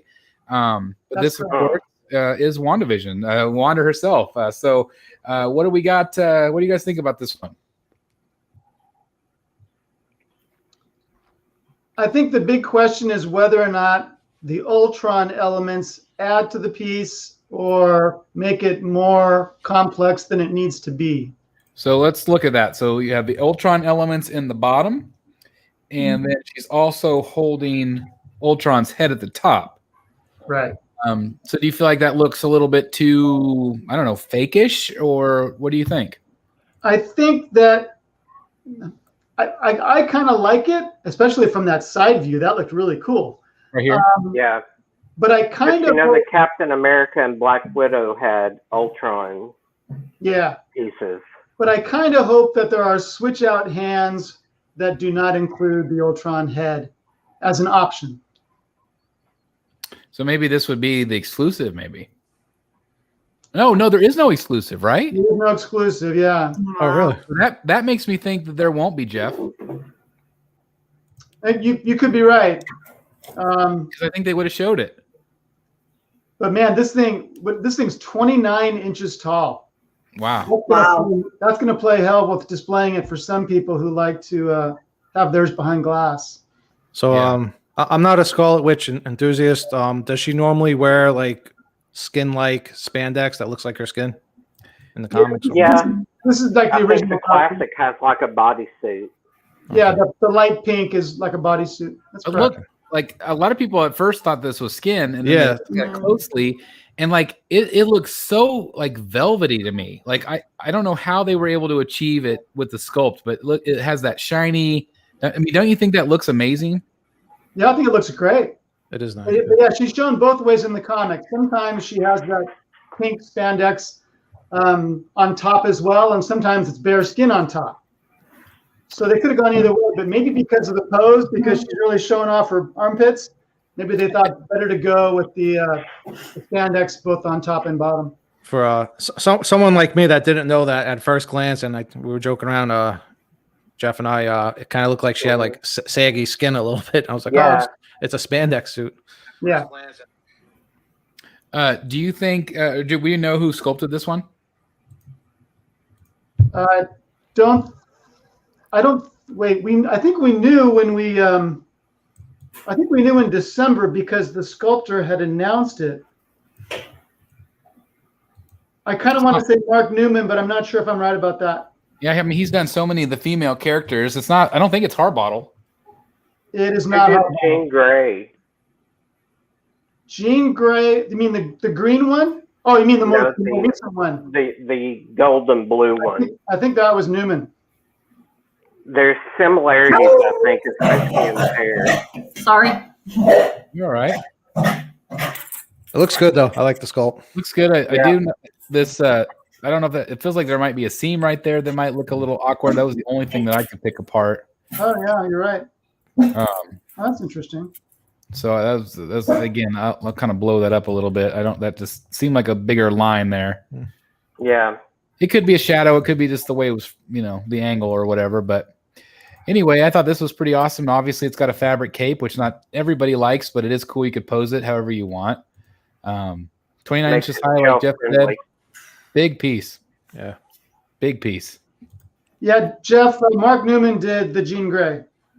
There's just some similarities to the face and the hair. I bet you're right. I bet you it's Mark Newman.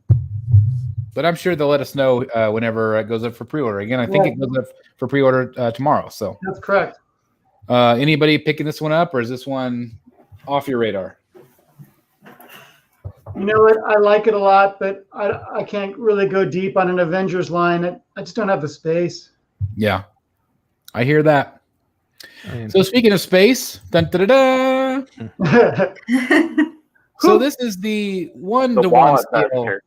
Yeah, 1-to-1 scale Harley Quinn from Infinity Studios, and I purchased this, which I cannot believe. This is $4,000 plus shipping. So I am currently selling half of my Arkham collection. I have sold half of my Arkham collection to kind of change some direction a little bit. I feel like I needed something to kind of spark my collection and spark my interest, and obviously this one did. I'm a big fan of the character and big fan of Margot Robbie, so I thought that would be pretty awesome to have. Now I was talking to the guys earlier that I'm kind of like wondering whether I should start ordering some more busts, like the Batman bust and the Joaquin Phoenix bust from Queen Studios. But what do you guys think of this one? I know the likeness isn't 100%. I feel like it was like 98% from most angles. But do you guys feel like they nailed it pretty well? Chris, are you evolving as a collector? I am evolving as a collector. I am. You know, I talk about it a lot, and I talk about it in my review tomorrow. But I said that I view my collection not necessarily as the Batcave, but as a gallery. I view it as art coming in, appreciating the art, and then art going out. I want to always keep it fresh. I don't want to get bored with my collection, or else it just becomes like all this expensive stuff just sitting there. And like I would come into the Batcave and I would notice what I wasn't looking at anymore. I wasn't looking at my Arkham collection much. It was just over there, and it takes up half my collection. I would mostly look at my comic book pieces. And so I knew at that point, and whenever I thought about ordering this, which again, I must have hit my head when I ordered it, because it's just stupid to spend that kind of money. But I did, and it's just like that kind of got me thinking. It's like, okay, well, maybe it's time to change things up a little bit, and this is certainly going to do that. All right, here's a question for you. This is taken from Suicide Squad, which wasn't, granted, the greatest movie. We have an upcoming new reboot of Suicide Squad by James Gunn. Yes, she's wearing another killer outfit. She looks good in. If they do a bust with a newer outfit, are you going to regret purchasing this one? I don't think so, because I think out of all the looks that she's had, even the new film looks, and I do like that look a lot, I think this is my favorite. Okay. I just feel like it's a little bit more iconic at this point. I think when people look back at movie versions of Harley Quinn, I think this one's going to be the one that people remember. And so I know I always said my one rule: don't buy movie pieces. And now I'm starting to buy movie pieces because, again, I am evolving a bit. And that'll change. I'll collect movie stuff for a while and then probably get tired of that and then go to something else. I don't know. But I don't know. I just think this is phenomenal. I love how realistic it is. All the ones I'm seeing right now with the Gal Gadot, Wonder Woman from Queen Studios. We'll see that here in just a bit. But I don't know. I'm glad I bit the bullet. To answer your original question, I think it'd be very hard to get any closer than this is to her likeness. Yeah. This right here is the only picture that I feel like is a little bit off. I feel like all the other angles look really pretty good. Mm-hmm. And it could be lighting there. I don't know, but I feel like it's just, like I said, near perfection, in terms of sculpt, and seeing how Infinity Studios has done with their other releases. I think they've done a phenomenal job. And again, it just kind of has me questioning whether I should get some of these busts. I know they're expensive, but they're pretty amazing. It would be cool if you could see them in person before making that decision. Oh, 100%. Yes. With any statue. Some people look at these things in person and they feel like they're looking at mannequins. Yep. And it's a personal thing whether you get that feeling or not. And I think it really benefits you to see them in person.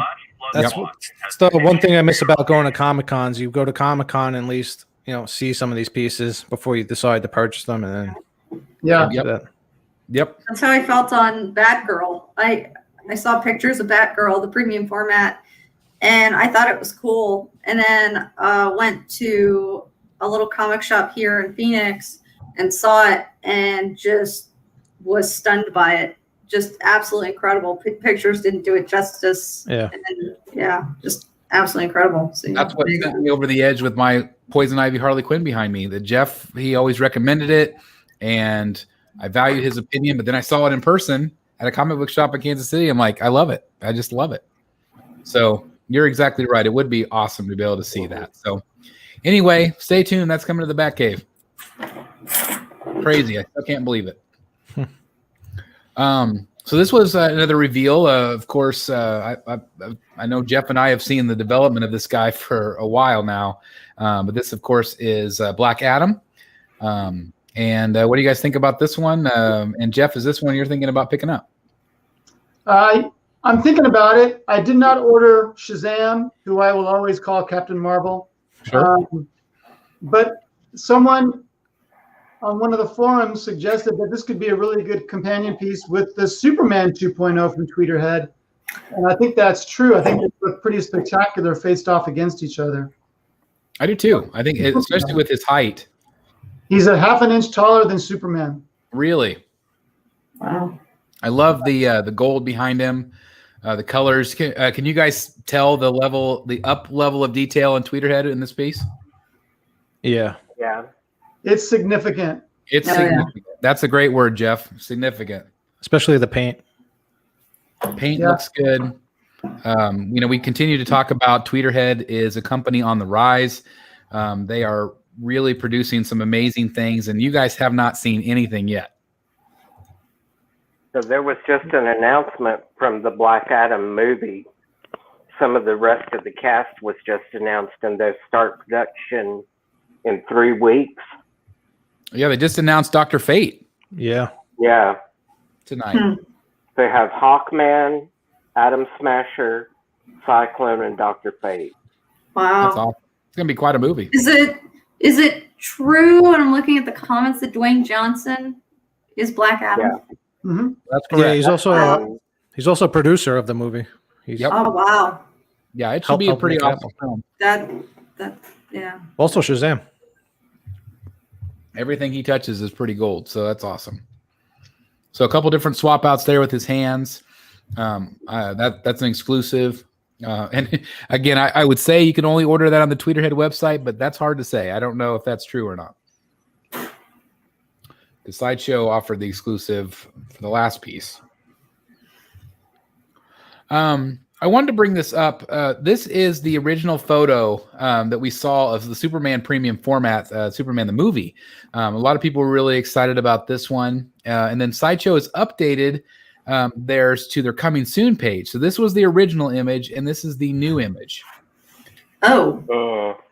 I don't feel like this is as good. What do you guys feel like? That's not. What the heck happened?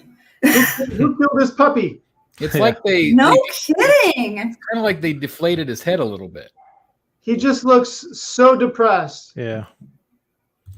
I just don't know what happened. Like it's still him. It looks like he just got to the DMV and he saw that there was like a 4-hour line.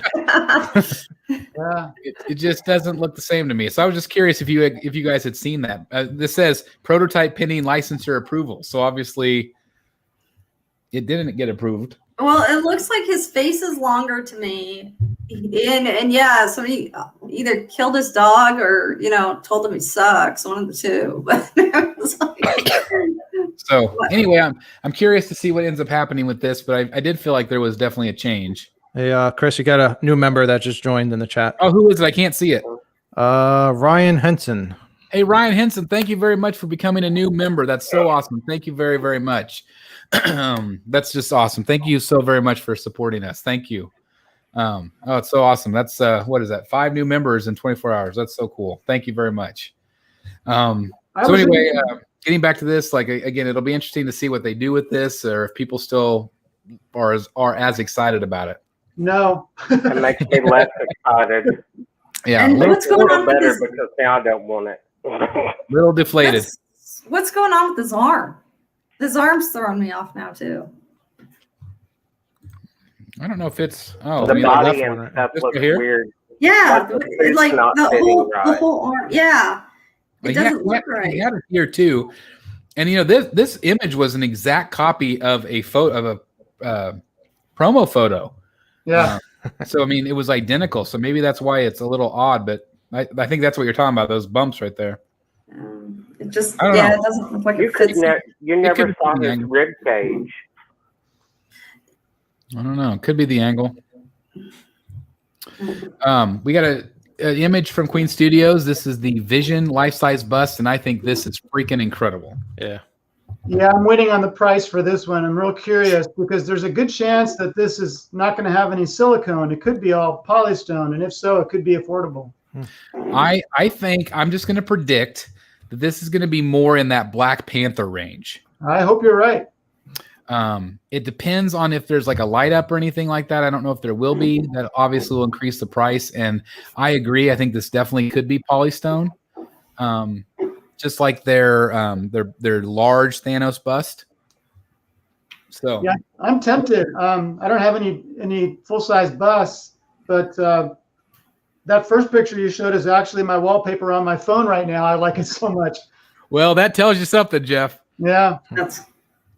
That's awesome. This looks so much like Bettany. My wife might buy because she loves Paul Bettany. I heard that when they originally released the pictures, people were complaining there was no cape, and so that they're going back to add a cape. Oh, that's cool. That'll look nice. Very cool. Yeah, speaking of of gonna have at least some of the cape. Yeah, just some little part of it. Even a hint of it would be great. Yeah. Also, speaking of bust, we also had this Tweeterhead bust here. This, of course, was art directed by David Igo. And I think this thing is incredible. What do you guys think of this one? Wow. It's cool. It's big, but it's cool. Big. It's really big. And it's their first bust they've ever done. Yeah. But the detailing in the chest, the way the pecs are, I just feel like that looks so realistic. The kind of the lava base, the half cape. What do you think of the half cape? I'm not sure, to be honest. Because you can take it off. It's kind of like what they did with what's his face, the Christian Bale Batman bust where he had a half cape. Yes. I like it without the cape. You can take it off, which looks amazing. And by the way, like the back side of this looks just insane, like the detail on the shoulder piece. So you can take it off. Some people complain, though, whenever you take it off, the hood is still fabric. Yeah. So, you're never going to make everybody happy. But you can take let me see if I have a picture. You can take the hood down. Wow. So that looks amazing. It almost looks like it could be glow in the dark. I doubt it is, but it has that kind of that iridescent glow look to it. But isn't that just awesome? It looks so creepy. Looks like the guy that I met in November. Was this at a cosplay event or was this just somebody you know? No, I died in November during surgery, and Ripper looked like that. Oh no! Well, I'm glad that you're alive, and that's very good. But I mean, it's really incredible how amazing it looks in detail, especially that side shot. I mean, oh my god, that's incredible. This was really affordable. Gosh, I can't remember the price point. Was it like 900 some? How much does it weigh? I don't know. Usually the busts aren't too heavy, right? Because I don't know. It looks pretty heavy to me. It looks really heavy. Just so much detail. But again, congratulations to Tweeterhead. I'm so happy for them.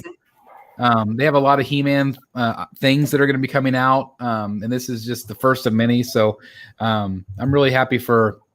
I think of like Lawrence Old Jr., who's been on the show a lot. He's a big Masters of the Universe fan. So they're definitely going to get some love from Tweeterhead. But anyway, we'll move on. 30.5 inches wide. Wow. Wow. That is substantial. That collar is amazing. Yeah, it is. It's a piece of work. I mean, a piece of art in itself. Beautiful. Oh, look at that. Very, very cool. Skeletor was my favorite cartoon villain as a kid, other than Joker, of course. But I just think he's phenomenal. It's incredible. We'll move on to XM Studios. They released photos of their 1/3 scale Prestige series. This is my favorite piece in their line so far. I feel like it's the most dynamic piece. Lots of different swap outs. What do you guys think of this one? Other than it looks a little bit better than the other ones.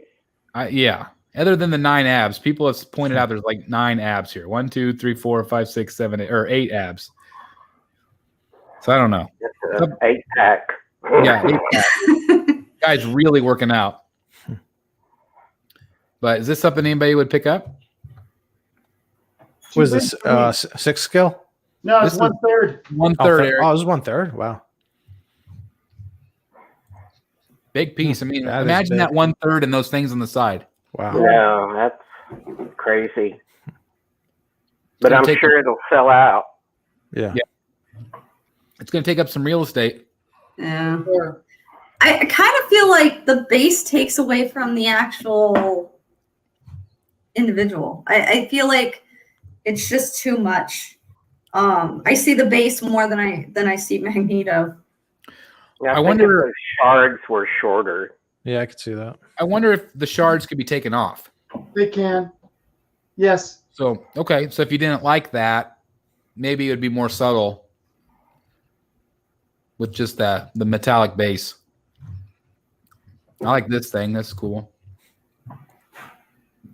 But it's a cool piece. I'm really excited for Magneto fans. This is also done by Legendary Beast as well. They're the ones that actually did it. They're just using XM's license. Oh, okay. They're using the license and they're using XM quality control. Cool. But as far as design and everything, it's all Legendary Beast. That's neat. That's really cool. Well, anyway, I'm excited for collectors. I think this is going to be a home run for Magneto fans. Yep. Really nice.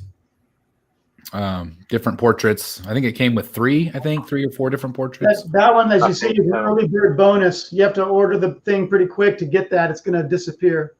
Nice. Mr. Delaney can speak about this one, but this was kind of a out of the blue surprise. This was the Elektra Black variant, and if you haven't seen it, please make sure you visit Secret Sanctuary because he reviewed it like a day later, literally. he lives because when you step out of his back door, that's where Sideshow is. So walks over to the building, rings the doorbell, and they hand him his box. So anyway, Jeff, tell us about your statue here. It's beautiful. I think it's a stunning portrait. In Will Harbottle, I trust. It's And, Sideshow Susan. Yeah, right. And It is. I think she looks, well, I don't want to say better. She looks just as good in the black costume as she did in the red. I decided I like it a little bit better. And also, I think I like the gray on it a little bit better for the base Yeah. than the brown. yeah. Yeah, I do too. And they changed how it keys in. It's got a stronger key. Oh, because you had that leaning issue. Yeah. So that I thought that was interesting. That's kind of Sideshow admitting that maybe they'd screwed the pooch a little bit on the first one by not Jeff, making that key strong enough. I wanted to ask you too, because you kind of did a comparison, and stained glass looks a little bit more subtle on this new one. Is that correct, or is it identical? I think it's identical. Okay. It just seemed like it was a lot more colorful in the other version. Oh, interesting. Yeah, I don't know, but I am shocked that this is still available. It's still listed as low stock remaining, which I think means there's less than 50 left. Was it 500 ES? 300. Oh, 300. Yeah. Which is So- low. That's low. Yeah. So if you No. want it, I would grab it. It's a really, really beautiful piece. Oh, there we go. Ellie, Wow. 300. But That's she's the- beautiful. Yeah, just stunning. Again, I just always think of Susan with this one because she posed for this, and I just think it's just an absolutely stunning piece. And I like this one, I think, better than the red. I know you said in the review that I don't know how often she's been in this black, Right. but I do think it's really pretty. Have you decided, are you going to keep both of them? I've got the red one on eBay right now. Oh, really? All Somebody right. in There you the go. chat is asking if you want to sell your Really? red EX version. Yes, I do. Okay, so if you were interested in that red EX version, Jeff, give him your email address. It's Jeff Delaney. You can see it on the bottom of my screen there. Jeff Delaney 949 at gmail.com. So which So there you go. Hey, which it's like an auction show. Say that again. Chris? I just said it's like the auction show. Yeah, there you go. All right, I was trying to say, which Daredevil do you have repaired with the red one, or are you keeping the black one? I forget which one you had. The black one, the Shadowland. Okay, so you're going double black. Yeah. All right. Yeah, I Double sold black. my red Daredevil soon after the Shadowland came out. I love that dark Daredevil. I wished I had gotten that one. There's only 150 of that one. Yeah. Yeah, very hard to find. Yeah. But beautiful. Congratulations to everybody that got her, and Jeff, congratulations to you. Thank you. Beautiful sculpt. I love her back. Yeah. Yeah. Talk about sexy. I mean, Just, good. Lord. yeah. Yeah. Mhm. That is Great. just absolutely phenomenal. Beautiful. Dan was going to be on, and I put this on there because I know that he was interested in this piece. But I thought this was pretty cool. This was offered by Kotobukiya, and it's a steampunk Darth Vader, which I thought was pretty cool. I ordered it. Really? Oh, did you really? I thought it'd be fun. I thought it'd be fun to have on my desk. It is fun. Yeah. It's really neat. I think it's very And that's different. like 1/6 scale. I think it's 1/7. 1/7. Okay. I've always loved steampunk, and so this is just a really fun, different piece, and kind of came out of the blue. But congratulations, Jeff! I'm looking forward to that review.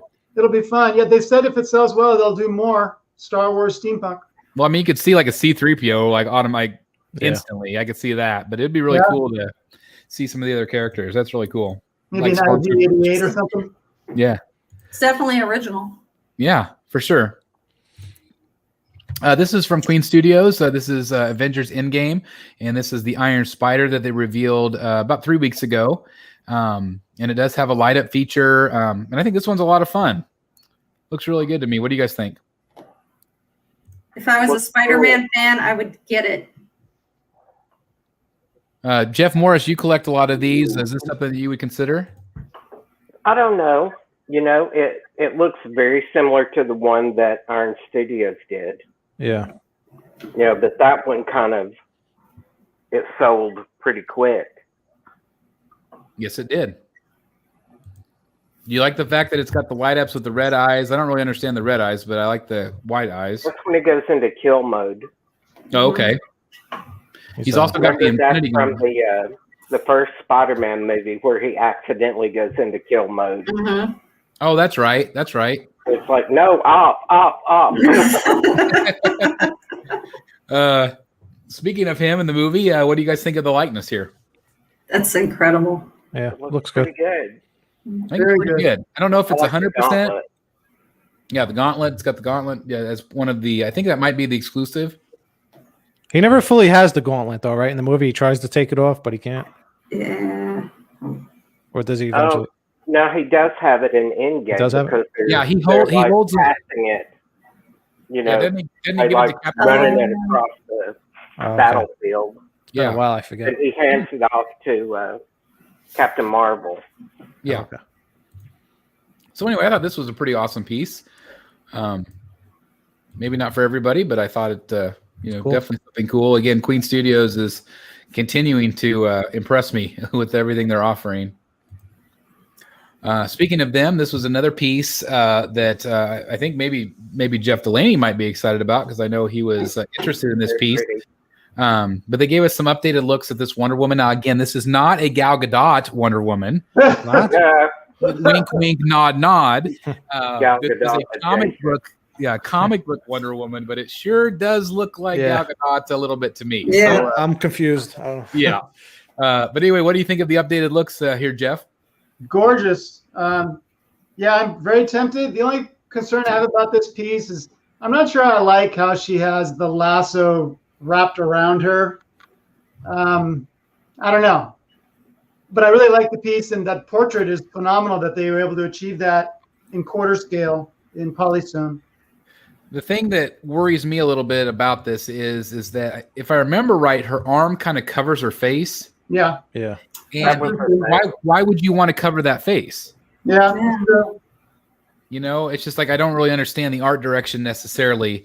Because again, I just think it's a beautiful portrait. It almost looks near photorealistic to a person to me. I know. Her eyes, I mean, look at that. Her eyes are phenomenal.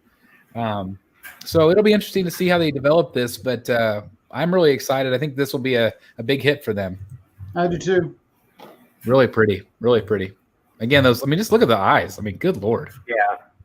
That's so realistic looking. I'm just going to say it. I think that looks more like Gal Gadot than the Prime 1/3 scale Wonder Woman that they did. Mm-hmm. Oh, yeah. Yeah, I I could agree. I could see that. I went back too far. I could see that. Beautiful. Absolutely. But it's not Gal Gadot. Yeah, I don't know. It's Or just so her they- twin. We'll just or say it's so her they- twin. Yeah, or so they say. This is Galdita. Oh, Gadot. I was tempted to pick this up, and then I'm like, wait, so now it's a movie piece, and then It's not. It's coming. Technically not. Queen Studios, this is a life-size Joker bust that they've kind of teased. They teased it a while back in just word form, but here we get to see it. What do you guys think of this one? It's a little different. It looks really fun. Kind of Yeah. classic. It'll be interesting to see the paint work on it. Yeah, I can't decide till I see the paint. Yeah, I can't tell if it's. I mean, it's kind of simplistic, I guess, a little bit. I don't know. I think I need to see it from a different angle. Yeah, me too. Yeah. This is the only photo they've done of it so far, and it's very. You can see it's very early stages still. It's. I mean, it looks like it's hand. It looks like maybe clay even. Yeah. Yeah, it could be. Tweeterhead revealed the Tila Legends maquette, which is coming soon. I think she looks really great. She looks amazing. Look at the detail on her. Yeah. She's got a cool base too, but I can't talk about that. I can't talk about that either. There's so many darn things I can't talk about that I'm so excited to share with you guys, but all will be revealed at some point, right, Jeff? Yep, for sure. Yep. She's going to review. I think she's going to be revealed pretty soon. I think that's what I've heard too. Yeah. I know some DC pieces are going to be shown soon. Yep. So stay tuned to Secret Sanctuary and Batman Statue Collector. Yep. This was revealed a while back from XM Studios. This is a Supergirl. I feel like the reception has been kind of 50-50 on her. What do you guys think? So this went from, it was originally 1/6, and then they changed it to quarter scale, but then supposedly they're also making bolt scales or something. Yeah, they're using the 1/6 design as a 1/4 scale, and they're saying they're going to go back and do a new design for 1/6. Oh, okay. The 1/6 collectors are not very happy. Yeah. I would imagine they are ticked off. Yeah. Unless it's a better sculpt. I mean, if it's a better sculpt, they might be happy. But I think it looks pretty good. It does look good. I would be mad though too. Good face portrait. Her face looks good. Her boobs are throwing me off. What's throwing you off? Just a little bit too flat? One boob. So, sorry, I'm going to get a little graphic. One boob looks bigger than the one boob. The right one looks bigger than the other one. So it looks like she's wearing a bra on one side and not on the other. Yeah, it's a little I can see that. Yeah. It should be down here. Underwire broke. Yeah. Yeah. It's the lighting. Maybe it's the lighting. So yeah, you just don't know. But yeah, from here it just looks a little like you just kind of want to go over and just like push it back. Back up. There you go. There you go. That's right. You're good to go, girl. You got it. I gotcha. Chris, you got another member in the comments. Who's our new member? Super Geek Toys. Oh, Super Geek Toys. Thank you very much. That's awesome. Thank you very, very much. That makes it 6 members in 24 hours. Thank you very, very much. That is awesome. Super Geek Toys. And I think that they have a YouTube channel, so definitely check them out, please. And that's just so awesome. Thank you very much for supporting the channel. Thank you very much. That's awesome. Oh, I just love it. I just love the support here. It's so amazing. Okay, where am I at? Okay, so this is Queen Studios announced this Iron Man 1/4 scale series. Look at all of these guys. Are you blown away by this? Yeah. And there's even more that they could do. Mm-hmm. But I think this is like the most popular armors. And then you have the Hulk. I can never say it. Hulk Buster in the back. So yeah, and the Mark 1. Yeah. Oh, I didn't notice the Mark 1 right there. Right. This is cool. Oh, that'll be very popular. So looks like the 43, the 46. I'm sure the Mark 3's in there. The one they've already shown is the 7. I'm not sure what the one to the left of the Mark 7. This one is. Could it be the Mark 3? It could be. I kind of thought that the one in front of the Mark 7 might be the Mark 3. Or maybe either one of them could be because you have that round reactor. Yeah, maybe it's Mark 2.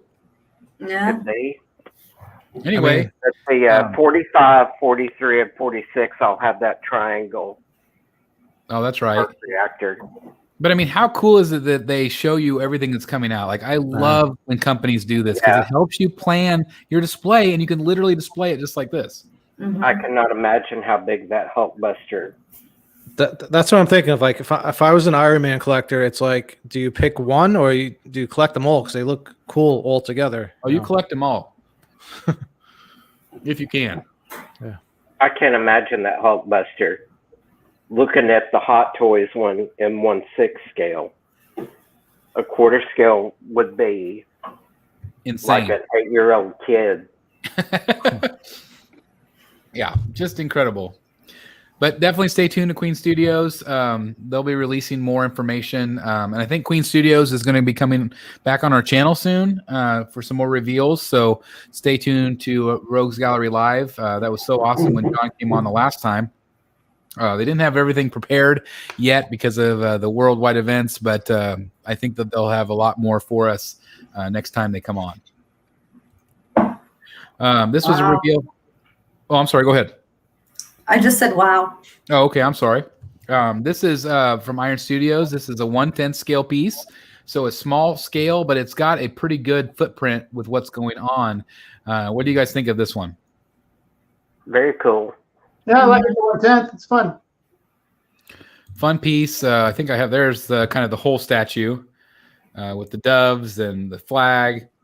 Again, just a 1/10 scale piece, but it is available at Sideshow right now. Really cool. Oh, this was a reveal this week. This is the life-size Spider-Man bust from Sideshow. I think this is awesome. What do you guys think? Yeah, I think so too. Yeah. yeah. I've seen a lot of people mentioning that they rather have the OG. To me, I like the newer one better. I do too. Yeah. I do too. 23 inches high. Guys, this has free shipping Yeah, right out of the gate. When did they ever offer that? in the U.S. In the I'm sorry, yeah, in the U.S. But isn't that incredible? It's great. Yeah. And wasn't it less than 900? Yeah, I think so. Like 895, I think. Yeah, 895 I think is correct. Really nice. The color, I think it looks really great. I think the pose is really great. It has that It pop looks of like blue. it has some texture on it. Let me see if I can find a picture I can zoom. If they're, I don't Maybe know. I don't know not. if It almost did from. it did, but I don't. I think it is smooth. I mean, it has a rich look to the color, maybe. It really does. Bounces off the light really nice here in the studio. I think it looks really good, and I like that blue in the back. I think that's a nice pop of color. But I thought that was really exciting. Cool bust. The base is a little different. It is. It's got that kind of that curve. Yeah, because almost all of their bases have had that same kind of industrial, Yes. like a beam look to them. I'm noticing with a lot of their busts, like the bust, even though like Spider-Man, I expect him to be leaning forward, reaching out. But even when we were looking at the Joker bust earlier today in the group, I noticed also he's kind of like leaning forward. Yeah, his neck really stretching out in that one. So anyway, there's Spider-Man.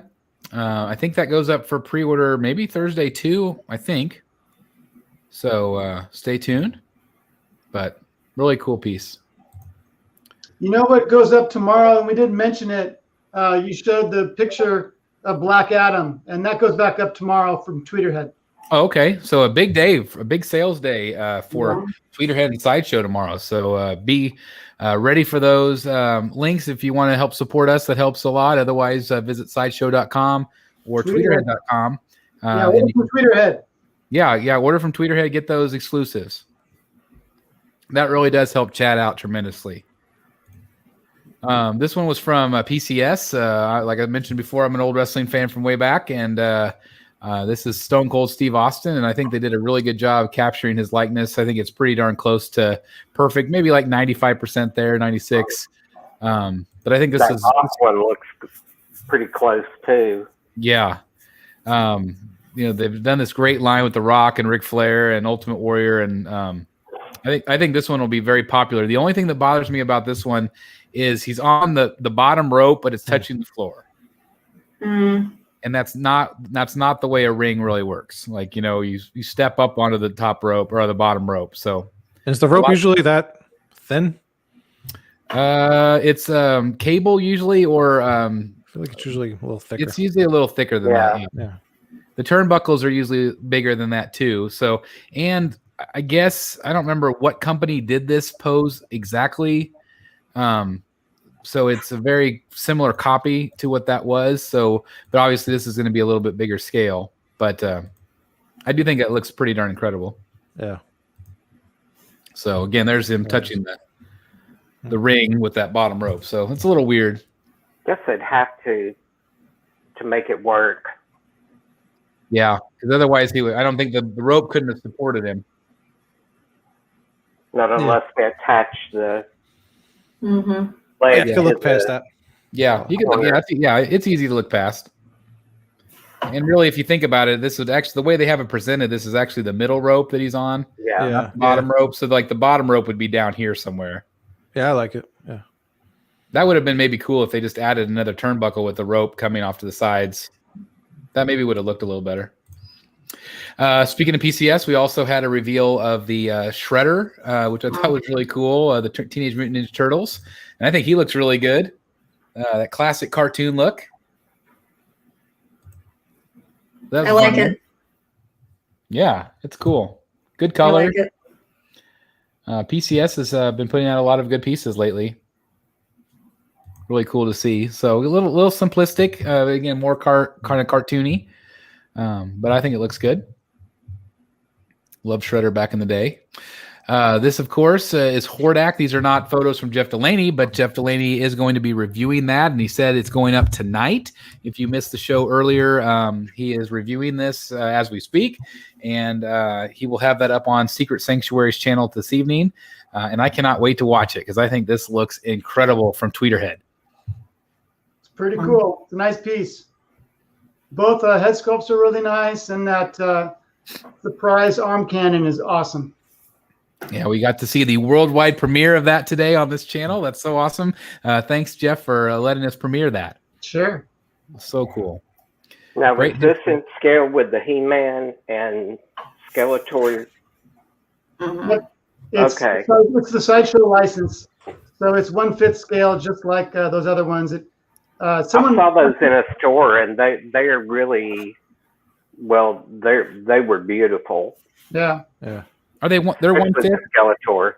Yeah, they're 1/5. Yeah, 1/5. So just slightly under a 1/4, but they're usually pretty big. I mean, they have a big look presence. pretty close to a 1/4. Yeah. This one's 21 inches tall. Wow. So that's premium format size. Yeah. Congratulations, Jeff. Thank you. Yeah. Great piece. It's very well detailed. It's incredible. Well, So there's a Sideshow piece right there. Yeah. So you can see they scale really well together. Yeah. It's perfect. Very, very well thought out with the stairs. They're both the same height. Very nice. This was from Queen Studios. This is another one, that one we saw earlier that was revealed. This is their first one. And I think, Jeff, you said this was the Mark 7? 7. This is from the first Avengers movie. Okay. I love the Mark 7 armor. Very cool. Look how tall this thing is. That, I think isn't this the one that Loki throws him out the window and the pod comes, or it comes out and lines up with the bracelet? Yeah. It's almost got that little similarity with the Sideshow PF where he's got that sitting back. Yeah. A little bit. But don't you think this, like, the way he's sliding on the rocks, like, I feel like that's more dynamic. Yeah, I like That's this. what I thought. It looked like he had hit the rock and was going to slide down. Oh, yeah. I just think that looks so cool. I think he looks better up above an exploding glider. Yes. Yeah. Yes, I agree. But I mean, on the Sideshow piece, the light up feature on that is incredible. Yeah. Yep. Yeah. So you can't really go wrong with either one of these. But I do think that's really pretty awesome looking. If I was to choose one, personally, I probably would go with the one with the light up just because of how cool that looks Yeah. from what I've seen in video. It looks so real. And it looks good on and off. Yes. It's right there. Yep. I like this one better. Yeah. I like awesome. I like the height on this one. It seems like it's really going to be tall, which is cool. So Yeah. anyway, that's from Queen Studios. We also got another Iron Man. This one is from PCS again, and this is a 1/3 scale. It's crazy. And I don't know this armor as well. I don't feel like this one maybe has as much detail in it. Which one is this, Jeff? I'm not sure. This I did not know. This is the one that costs $1,950. Yeah, this one's expensive, right? So it's, Oh my God, that hurts. it's the Mark 1950. Mark 1950? Yeah. I'm kidding. That's Oh, I thought like what? Isn't it like around the 42s, like 43 or something like that?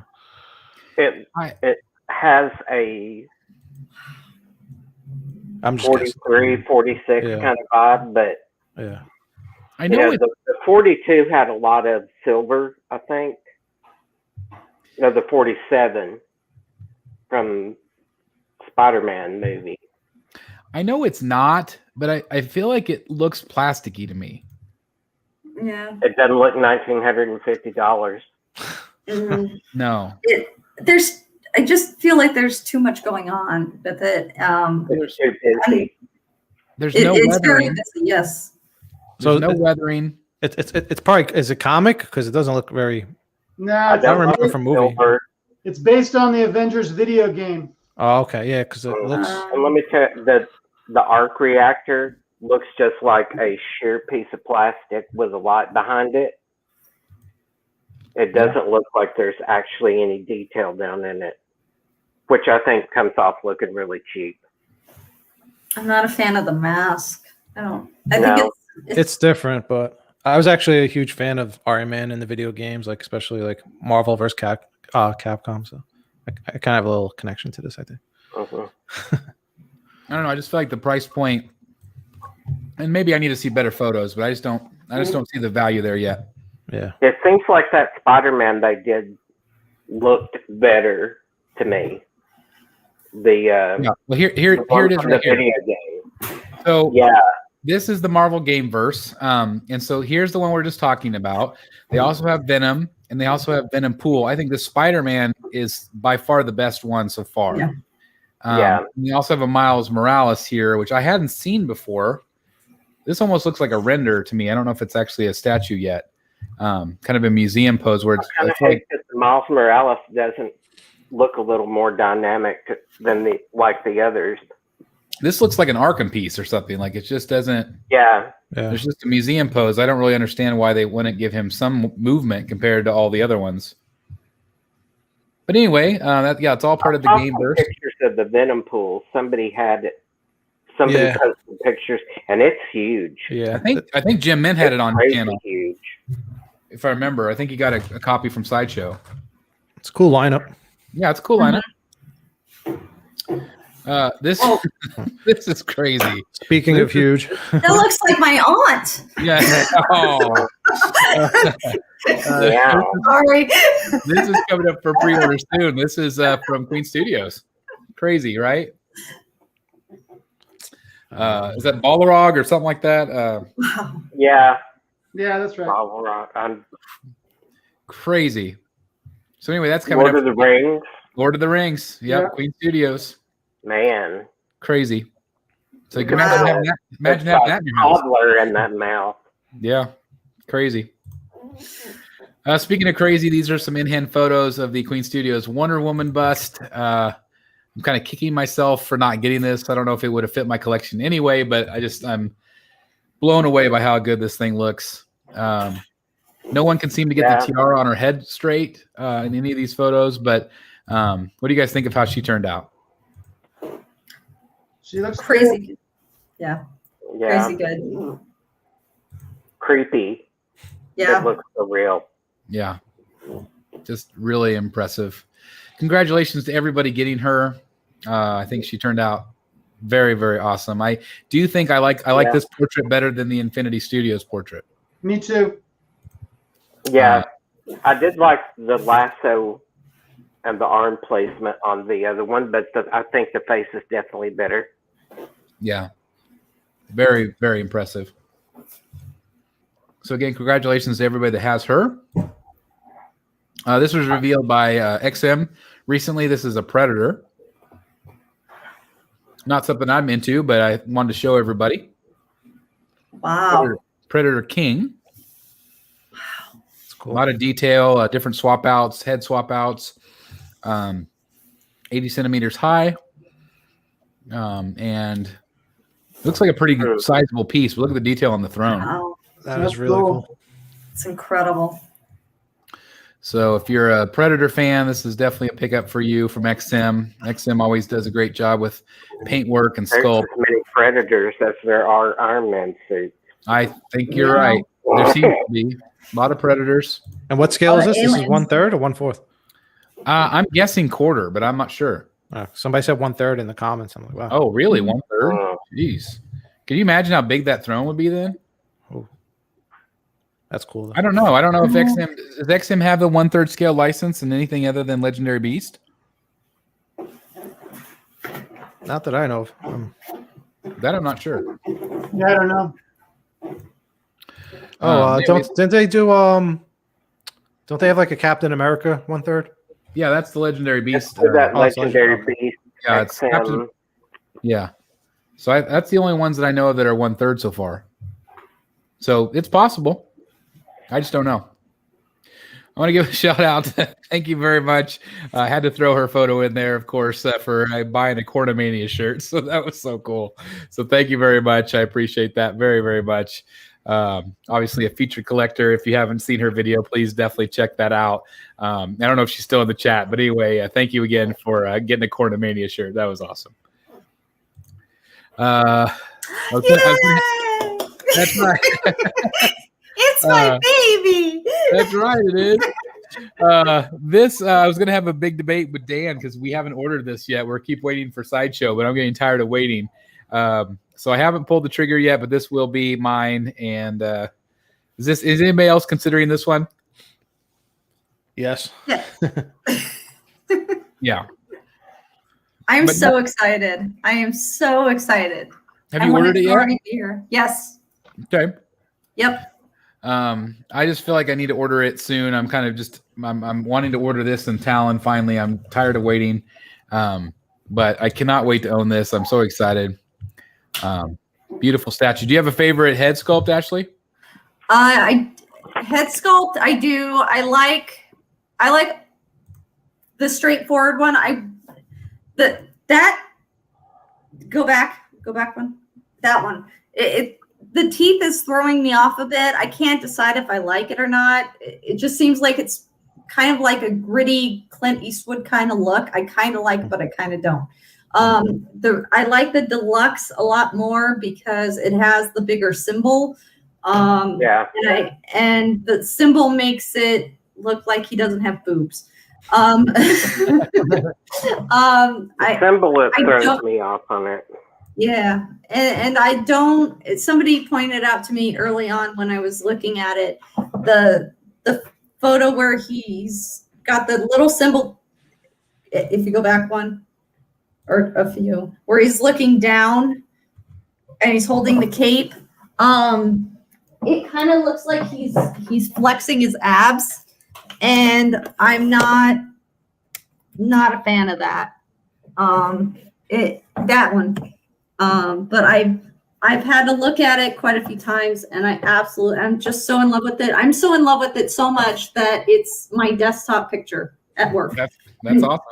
That's the photo. And so I worked a lot of overtime, and thanks to my bosses, to get this, and I'm so excited. That's awesome. Well, congratulations. Again, this is by Jason Fabok for Prime One Studio. This is going to be a centerpiece for my my Batman surrounded by his comic villains. So I'm very excited to finally add a Batman to that display. Of course, we have to wait 17 more years to get it. But hopefully at some point we'll be able to. But anyway, I had to show some photos in case people missed it.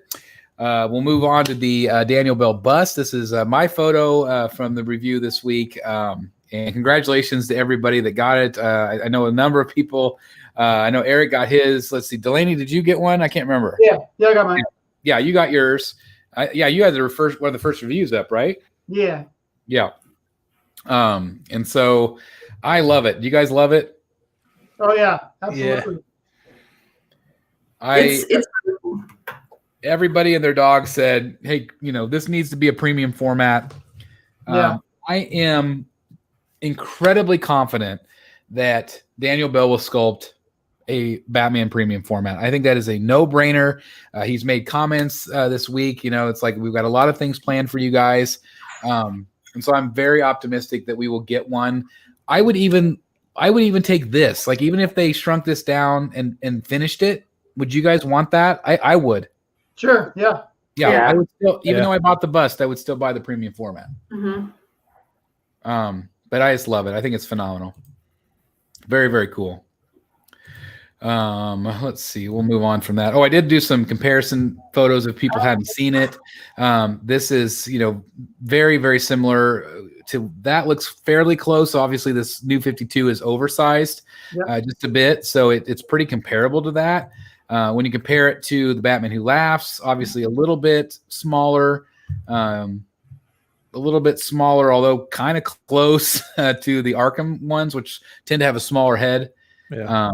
And the big size difference here between the Joker head and Batman. But so again, that mystery scale of somewhere between 1/4 and 1/3. But it's still too amazing. expensive. I will say it's too expensive. You think 250 was too much? Well, I mean, you just showed the bust from the Prime 1 fabric piece is 150. Yeah. Yeah, that's You true. know? I mean, you get an arm out of this, but Yeah. I think they're pricey. I didn't think about that, but that's a good point. I do feel like there's more art though here compared to the Prime 1 bus. What was so actually I have it behind me. The Prime 1 Frank Miller bust, I think, was 200 and above, which surprised me that the fabric is so cheap at 150. I wonder, just because it's so streamlined, it's so simple. It's just like the straight on. Mm-hmm. There's not a lot of art direction there. It's it's just literally meant to be a placeholder. But it is a full 1/3, whereas this one is in between and a third. That's a good point. So would you be happier at 200, Jeff? No, I would. Yeah. Oh yeah, of course. We all love it if it's cheaper, But yeah, I think 200 would be fair. But I didn't blink at 250. I didn't hesitate to order at 250. Yeah, the Wonder Woman is looking like a deal now at 250 since it's not sold out. Without a doubt, a doubt. And he'll be sold out soon. Yeah, he will be. This was a teaser from Infinity Studios for Zack Snyder's Justice League. Obviously, a black suit Superman, and then also a dark side. They have not said what this is, though. They haven't said whether it's a life-size bust or a statue. I'm kind of guessing bust because that's kind of what they do. Knowing them, it's a bust. It's gonna be crazy. So someone asked them a question on Facebook, and they used the word statue when they responded. Now, maybe they misspoke, but who knows? But if that's a bust, imagine how wide it's going to be with that cape flaring off the way it is. I know. Yeah, that's true. So maybe this will be their first foray into comic statues. I mean, they've done a lot of other anime type things. This is also in conjunction with Penguin Toys, and I don't know much about them. So I need to look into that to see what they might be involved with. So anyway, kind of exciting if you're a Justice League fan. Yes, definitely. Hashtag restraint. That's right. Hashtag restraint. Speaking of Justice League, Prime 1 is rehashing, I guess you could say, their Justice League Superman. That's the red and blue version, but now we finally get the black version. So I know a lot of collectors are probably pretty excited about that variant that's coming out soon. So congratulations if anybody's interested. It's basically, I think it's identical to the previous release, although this one, of course, has the black suit. Yep. And that was the one that didn't scale really well with the Justice League Batman.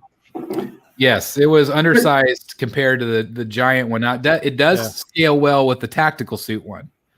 Were they trying to make it look like Henry Cavill, or were they trying to make it look like Jeff Delaney? Well, let's see. There you go. Just saying. I mean, got the haircut. I'm gonna need a cut. That's right. The jawline almost. That's what I automatically thought. I was like, wow, it looks like Jeff.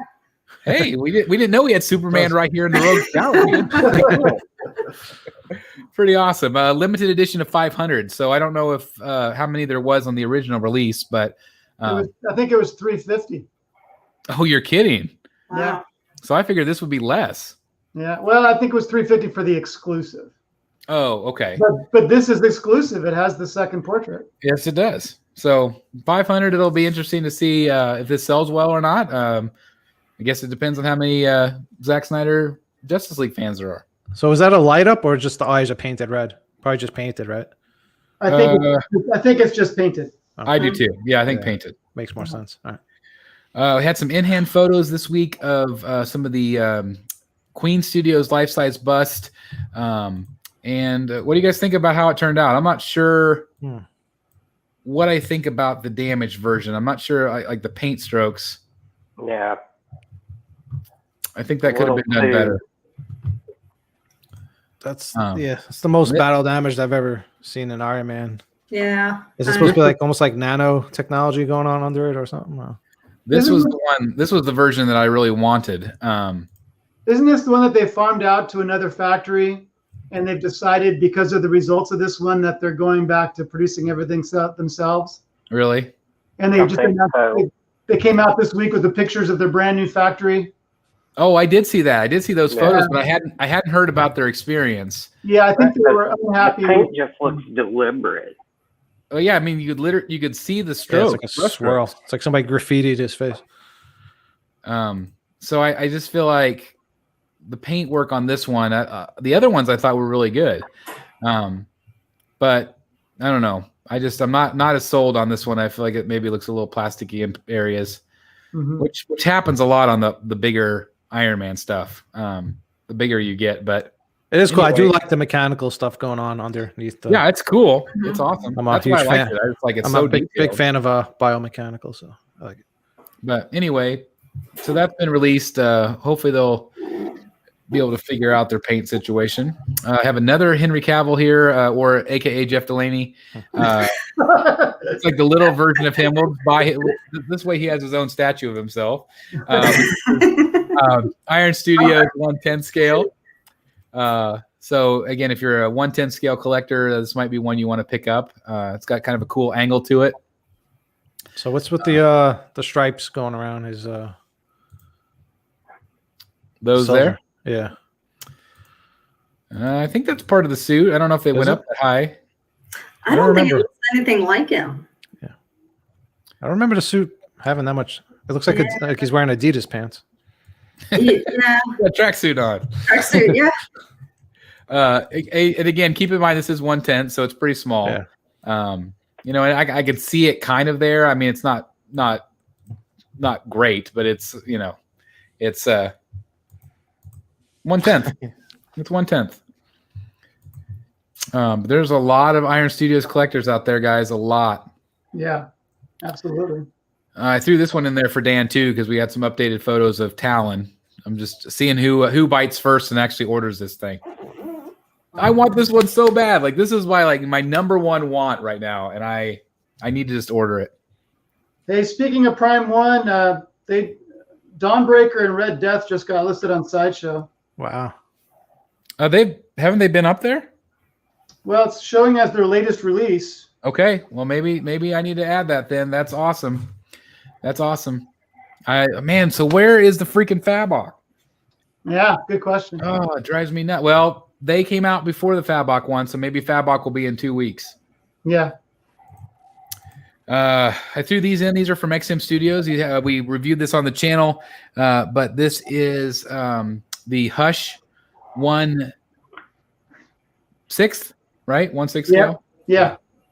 I think it turned out great. These pictures aren't great. I think the in hand it looked a little bit better, but I think the cape is awesome. I love the sculpt of it.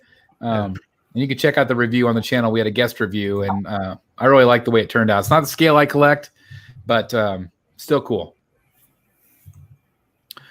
We had some production photos of the XM Studios Captain America. I'm not 100% sold on this one. I don't know why. No. Is it the body size? Maybe it looks a little bulky. I don't know. It's just, I don't know. It's kind of cartoony to me a little bit. I don't know what it is about it. It's still, I mean, it's got a great sculpt, but it just wasn't my thing. Gives you kind of an idea of the size there with the shield. Threw in some Hot Toy stuff. This came up this week, the Nightmare Batman and Superman. I know Jeff Morris and I were kind of talking about the fact that these were very, very difficult to find. The prices on eBay were really high for Batman. And now Nightmare Batman has been $500-$700 for a brand new one for a while. That is crazy. But we have Batman re-released with some different paint applications, and then also Superman for the first time in his black suit. So I think that'll be pretty popular. It is only sold in a combo, though. You have to buy both of them together. I think it was like $515, if I remember right, $515 for those two. Which is a little, not bad. Not bad, and it does have to single price on a figure. And then the bases were new also.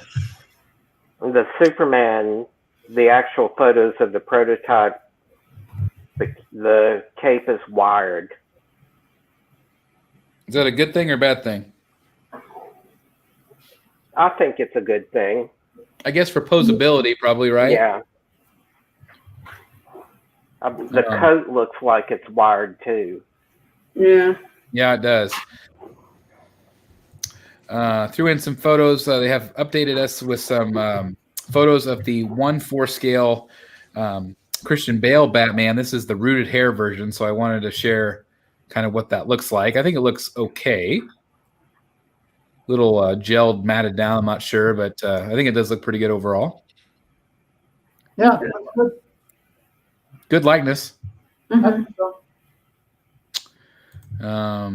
threw in some photos of Aquaman. Some people had this in hand. What do you guys think of this portrait? I don't think it's quite there. Something off about it. It looks too like his face is too thin. In the jaw line. I mean, maybe his head is smaller than his body. Something about his head. Like the body looks good. The hair looks decent. I think it's the structure of the face. Ashley, do you think it's that he needs a fuller beard? Yeah. Yeah, that's exactly what it is. Too much space underneath his lip with no hair on it. I think because he has such a wiry giant beard that I think that's what's missing for me.